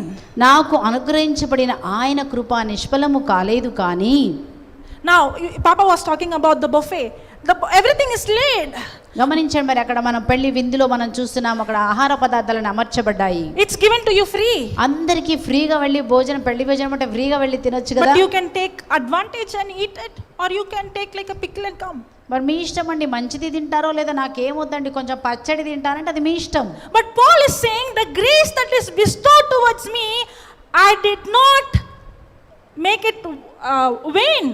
He's saying that was bestowed upon me was not in vain, but I labored more abundantly than they all, yet not I, but the grace of God which was with me. కాబట్టి పౌలు గారు చెప్తున్నాడు, దేవుడు కృప నాకు నిష్ఫలము కాలేదు. నాకు ఏ కృప దేవుడు ఇచ్చేదని నిష్ఫలంగా నేను చేయలేదు, కానీ అందరికంటే ఎక్కువగా ప్రయాసపడ్డాను. ప్రయాసపడినది కూడా ఏమంటున్నాడు? నేను కాదు, నాకు తోడైన దేవుని కృపయే. దేవుని కృప వల్లే నేను ఏమైనానో, నేను దేవుని కృప అని చెప్తున్నాడండి. So what is Paul saying? కాబట్టి పునీత పౌలు ఇక్కడ ఏం చెప్తున్నారు? This grace is given to everyone the same. ఇదే కృప మనందరికీ నీకు ఇవ్వబడింది. దేవుని కృప నీకు ఇవ్వబడింది. But he did not allow the grace to go vain. కానీ ఆ కృప ఏ కృప అయితే తనకిచ్చారో దాన్ని ఆయన నిష్ఫలము కానివ్వలేదు. He Example. Example. ఉదాహరణకి, Is there anybody here who is a Christian who has got two hands? ఎవరైనా క్రైస్తవులు ఉన్నారండి? ఉంటే వాళ్ళకి రెండు చేతులు ఉండే మాత్రం చేతులు చూపించండి. రెండు All చేతులు. those who are Christians having two hands? క్రిస్టియన్స్కి ఎవరికి రెండు చేతులు ఉన్నాయో వారు మాత్రమే రెండు చేతులు చూపిస్తారా? How much of grace is going wasted? ఎంత కృప వ్యర్థమవుతుందండి. Because Jesus said, all those who believe in Him, when they lay hands on the sick, they shall recover. And we got hands and we don't even lay hands. చూడండి Because మరి, we believe only the preachers got that grace. మరి చూడండి, That's the biggest lie. ఒక నిమిషం. That's the biggest lie. Only the pastor has got, the priest has got, the nuns have got, the preachers have got, lay people don't have. And that's why the lay people live their life like beggars. In spite of having grace, they will not use their hand to lay hands on the sick, because the lies of the devil has deceived them and the grace has gone wasted for how many years? కాబట్టి గమనించండి, మనకిచ్చిన కృప ఎలా నిష్ఫలం అవుతుందంటే, Grace wasted away. మనకు ఇచ్చిన కృప మనము వ్యర్థం చేస్తున్నాము. ఏ విధముగా వ్యర్థం చేస్తున్నాము? దేవుడు అన్నాడు, Ask your neighbor, you got hands? ఒక్క నిమిషం. The daughter is Brother, asking the 1 minute. mother, do you have got hands? 1 minute. The mother is saying, don't you remember I fed you? 1 minute, brother. No, I'm asking you hands to use grace of God to lay hands on the sick. Brother and గారు heal them. ఏం give me 1 minute. Brother గారు ఏం చెప్తున్నారంటే, మనకిచ్చిన మన కృప మనం ఎలా నిష్ఫలం చేస్తున్నామంటే, దేవుని వాక్యం ప్రకారము రోగుల మీద మీరు చేతులించగా స్వస్థత చెందును అని మనకి ఇవ్వబడింది. ఆ కృప ఇవ్వబడింది. మీకున్న రెండు చేతులు ఎంతమంది రోగుల మీద మీరు స్వస్థత పరిచారు? మీరు స్వస్థత పరిచినప్పుడు నువ్వు కృపను నిష్ఫలం చేస్తున్నావా లేదా? దేవుడు నీకు ఇచ్చిన కృప దేనికోసం ఇచ్చారు ఇక్కడ అని బ్రదర్ అడుగుతున్నాడు ఈరోజు. So Lucy Akka, how many people in the church have got hands but stand in a queue and say, lay your hand on my head? చాలా మందికి, ఎంతమందికి రెండు చేతులు ఉన్నాయండి? ఈ రెండు చేతులున్న క్రైస్తవులే క్యూలో నిలబడి ఏమంటున్నారంటే, పాస్టర్ గారండి, జోస్లిన్, బ్రదర్ విజయ్, నీ చేయి నా మీద పెట్టు, నీ చేయి నా మీద పెట్టని ఎంతమంది మీరు క్యూలో నిలబడుతున్నారండి? Now, for example, the camera has got the space. Now, what is Lucy Akka doing? Slowly going out of the grace of the camera screen. చూడండి, కెమెరా And మధ్యలో Brother ఉంది. Vijay is saying, I cannot expand beyond that. There's a boundary. Don't go up beyond that. He's trying to make sign language. He's trying to do all this. But everybody is seeing on the online, half Lucy in, half Lucy out.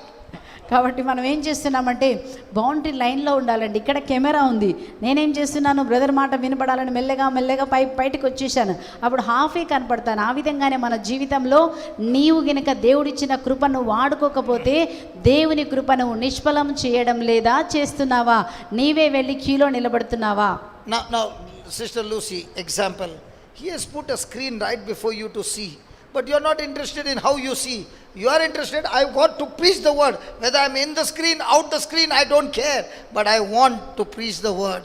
But what is happening to the person who has laid down everything? It's going wasted. Half Lucy. Okay brother, Please translate that. అది అర్థమైంది వాళ్ళకి. Please translate that. అర్థమైంది వాళ్ళకి. No, you got to translate that. మరి Lucy అక్క ఏమేం చేస్తుందంటే, వాక్యం సరిగా విని వాక్యం అందరికీ అందాలని చెప్పి క్లియర్గా చెప్పాలని పక్కకు వెళ్ళిపోతుంది. కానీ ఇక్కడ ఏం జరుగుతుందంటే, అరేంజ్ చేసిన వారు, కెమెరా అరేంజ్ చేసిన వాళ్ళు బాధపడుతున్నారు. అయ్యో పక్కకు పోతుంది, సరిగా లేదు, మా ఆన్లైన్ సరిగా రాదని వారికి బాధ. అలాగే దేవుడు కూడా నీకు రెండు చేతులు ఇచ్చాడు, అయ్యో రెండు చేతులు వాడుకోవటం లేదు వీళ్ళు, వారికి ఇచ్చిన అధికారం వాడుకోవటం లేదు, పక్కకు పోతున్నారు, వీళ్ళే పక్కన నిలబడుతున్నారని దేవుడు మన గురించి చింతిస్తాడు. హల్లెలూయా. Imagine we are all looking at full Lucy Akka, and on the screen we are seeing half cut Lucy Akka. మనమైతే అందరం ఎదురుగా లూసి నన్ను చూస్తున్నారు, కానీ స్క్రీన్లో ఉన్నవారు హాఫ్ ఏజ్ చూస్తున్నారు. ఇప్పుడు ఫుల్ చూస్తున్నారు brother. In the same way, the screen of the word of God gives you the grace complete of God in you. Now when you understand, you will not allow your hand to go wasted, but you will use the hand for the kingdom of God day and night. Hallelujah. Come on, hallelujah. హల్లెలూయా. కనుక నీకు ఇచ్చిన చేతులు వ్యర్థం చేసుకోకుండా నీవు రోగుల మీద చేతులు ఉంచి ఆ చేతులు వాడుకోవాలని దేవుడు ఆశపడుతున్నాడు. ఈ కెమెరాని ఎలాగైతే వాడుకోవాలో మీరు కూడా దేవుడు ఇచ్చినటువంటి కృపను వాడుకొని మనం దీవించబడాలి. Now see, after she understood, she is not even even in the center of the pulpit. She's gone so much inside. She says, I don't want to go out of the mountain. కాబట్టి ఎప్పుడైతే మన కృప అర్థమైందో Now she's pushing Jocelyn also out of the screen.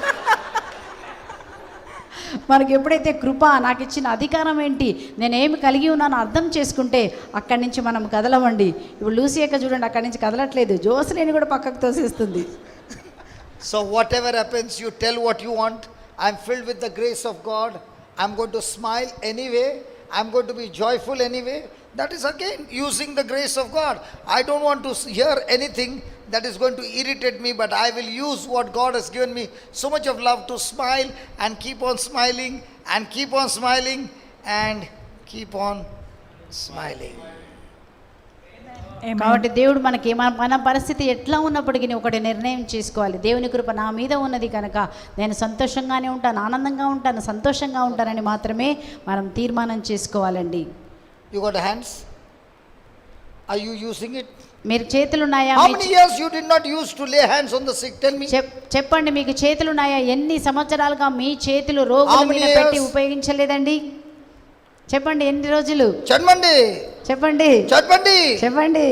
Come on, tell me, when was the last time you laid hands on the sick? ఎంత Never used a hand. See, God knows whom to pick up correctly. She never used a hand. చూడండి, ఆమె ఎప్పుడు కూడా తన చేతులు వాడుకోలేదండి. ఎంతకాలం అయిందండి మీరు రోగుల మీద చేయి పెట్టి? How many years baptized? గమనించండి, ఎంతమంది ఎన్ని సంవత్సరాలు అని చెప్పమ్మా Soni? 5 years only baptized. Hindu family, Christian family by birth.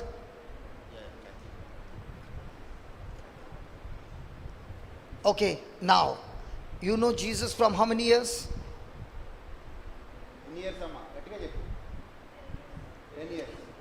10 years grace gone waste. చూడండి, ఆయన 10 సంవత్సరాల నుంచి ఆమె యేసు ప్రభులో బానగానే ఉందండి. కానీ 10 సంవత్సరాలు ఎవరికి ప్రార్థన చేయలేదంటే నువ్వు 10 సంవత్సరాలు దేవుని కృపను నిష్ప్రయోజనం చేశావు. Grace says, all those who believe in me, when they lay hands on the sick shall die. మనం ఏమని చదువుతున్న వాక్యంలో ఎవరైతే ఏమి కృప ఇవ్వబడిందండి, మీరు రోగుల మీద చేతులు ఉంచగా రోగులు చనిపోతారు అనుందా?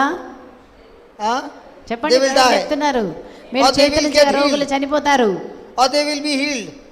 స్వస్థత పొందుకుంటారా, మీరు So if you చనిపోతారా? believe, why are you not laying hands? ఒకవేళ నువ్వు నిజంగా విశ్వసిస్తే ఎందుకండి నీ చెయ్యి రోగు మీద పెట్టి ప్రార్థన చేయలేదు? Grace gone wasted. అంటే నీకు ఇచ్చిన కృప వ్యర్థమైనట్టే కదా. దేవుని కృప మీరు వ్యర్థం చేయట్లేదా Grace gone wasted. కదా? మీ కృప వ్యర్థం చేశారా లేదండి? अच्छा मेरे ऊपर Hallelujah. Hallelujah. Now I'm going to play the Telugu song. Are you ready? Why are you laughing? You mean I cannot play the Telugu song? Are you all ready to worship the Lord? అందరూ కూడా ఆరాధన Okay, let's చేద్దాం. go. Shall we all stand? నిలబడి ఉన్నాయన్ని కింద పెట్టి దేవుని ఆరాధిస్తాం. మనకిచ్చిన కృప వ్యర్థం చేయకూడదు. మన అర్హతను బట్టి కాదండి, నీకున్నటువంటి గతాన్ని మరిచి మనం ఎవరైనాము క్రీస్తులో. Who are you in the Christ? Let us remember what God has done on the Christ. యేసు ప్రభు సిలువలో చేసిన దానిని బట్టి what Christ has done on the cross and earned for you.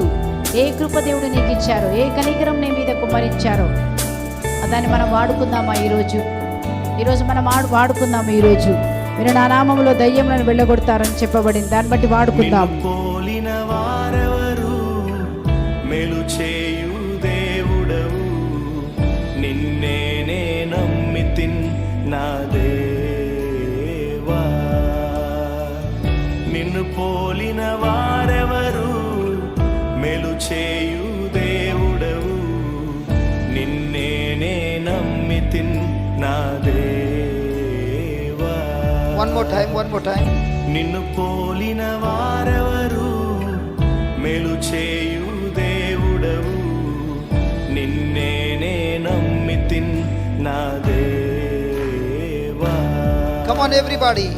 నిన్ను పోలిన వారెవరు, మేలు చేయు దేవుడవు, నిన్నే నమ్మితిన్ నా దేవా. నిన్నే నా జీవితమునకు ఆధారము చేసి కొంటిని, నీవు లేని జీవితమంతా వ్యర్థముగా పోవునై. నా జీవితమునకు ఆధారము చేసి కొంటిని నీవు లేని జీవితమంతా వ్యర్థముగా పోవునయ్యా. One more time. నిన్నే నా జీవితమునకు ఆధారము చేసి కొంటిని నీవు లేని జీవితమంతా వ్యర్థముగా పోవునయ్యా.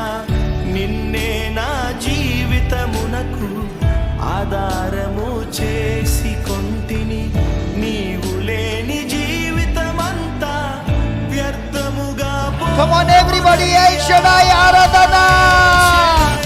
Shaddai Aradhana, Elohim Aradhana, Adonai Aradhana, Yeshua Aradhana, El Shaddai. Aradhana, Elohim Aradhana, Adonai. Adonai Yeshua. Yeshua Aradhana, El Shaddai. Shaddai Aradhana, Elohim Aradhana, Adonai.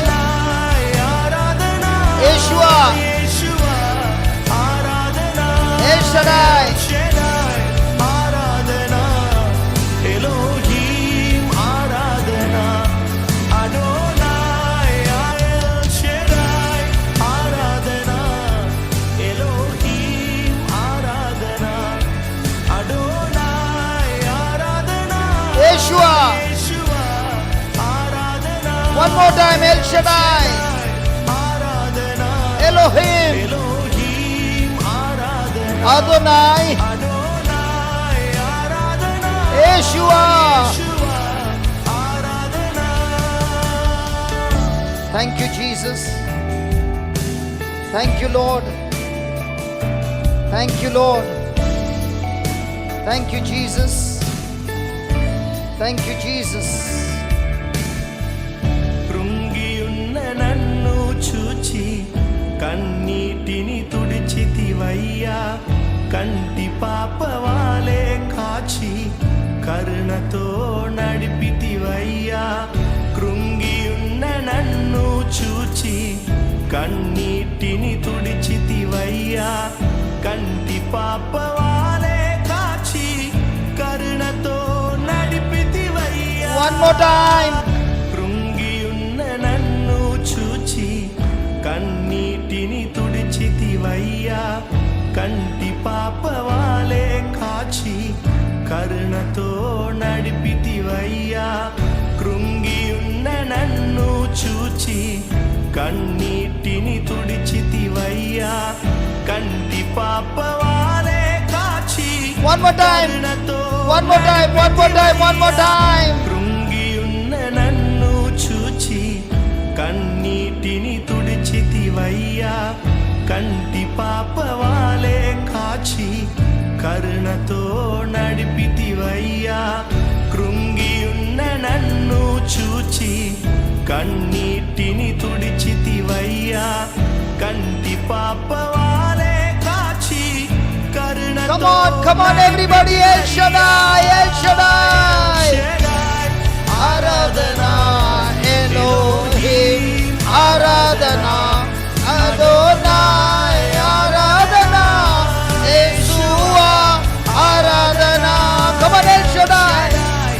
Aradhana, Elohim Aradhana. Adonai Aradhana. Yeshua Aradhana. Shaddai Aradhana, Elohim Aradhana. Adonai Aradhana. Yeshua Aradhana. Shaddai Aradhana. Elohim Aradhana. Adonai. Aradhana. Yeshua. Aradhana. Thank you, Lord. Praise you, Lord. Come on, give him free praises. Come on, everybody. Hallelujah. Thank you, Lord. Praise you, Lord. Hallelujah, Lord. Almighty God, the mighty King of kings, the Lord of lords, we worship you. We give you praise. We love you, Lord. Hallelujah, hallelujah. Come on, come on, come on. Everybody lift your voices and give him praise. He deserves every praise, every glory. Hallelujah, hallelujah. Thank you, Jesus. Thank you, Lord, for your abundant grace. Thank you, Lord, for the gift of faith. Thank you, Lord, for the mighty, mighty power of yours, the mighty anointing that removes the burden and destroys the yoke of the devil, O Lord. Thank you, thank you, thank you for your holy presence in this place. Oh, thank you, Lord. Oh, thank you, Lord. Oh, thank you, Lord. Come on, come on. Open your mouth and talk to the Lord. Thank you, thank you, thank you. Thank you, Jesus. Thank you, Jesus.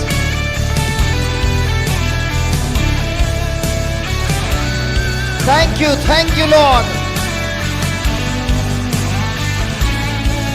Maranpu. మరణపు మార్గమందు నడిచిన వేళయందు వైద్యునిగా వచ్చి నాకు మరో జన్మనిచ్చితివయ్యా. మరణపు మార్గమందు నడిచిన వేళయందు వైద్యునిగా వచ్చి నాకు మరో జన్మనిచ్చితివయ్యా. One more time. మరణపు మార్గమందు నడిచిన వేళయందు వైద్యునిగా వచ్చి నాకు మరో జన్మనిచ్చితివయ్యా. మరణపు మార్గమందు నడిచిన వేళయందు వైద్యునిగా వచ్చి నాకు మరో Maranpu. Come on, one more time. మరణపు మార్గమందు నడిచిన వేళయందు వైద్యునిగా వచ్చి నాకు మరో జన్మనిచ్చితివయ్యా.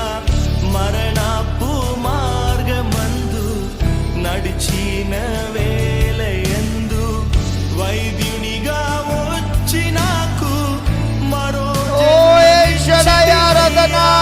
El Shaddai Aradhana. ఆరాధన Elohim ఆరాధన Adonai. ఆరాధన Yeshua. ఆరాధన El Shaddai. ఆరాధన Elohim ఆరాధన Adonai. ఆరాధన Yeshua. యేషువా ఆరాధన El Shaddai. ఆరాధన ఎలోహీం Aradhana. అడోనాయ్ Aradhana. Yeshua Aradhana. El Shaddai. ఆరాధన Elohim ఎలోహీం ఆరాధన Adonai. ఆరాధన యేషువా ఆరాధన ఎల్ షెడాయ్ నీకే ఆరాధన ఎలోహీం ఆరాధన అడోనాయ్ ఆరాధన Yeshua Yeshua Hey, Yeshua, Yeshua, Yeshua. Thank you, Lord. Elohim Aradhana. Adonai Aradhana. అడోనాయ్ ఆరాధన Thank you, Jesus.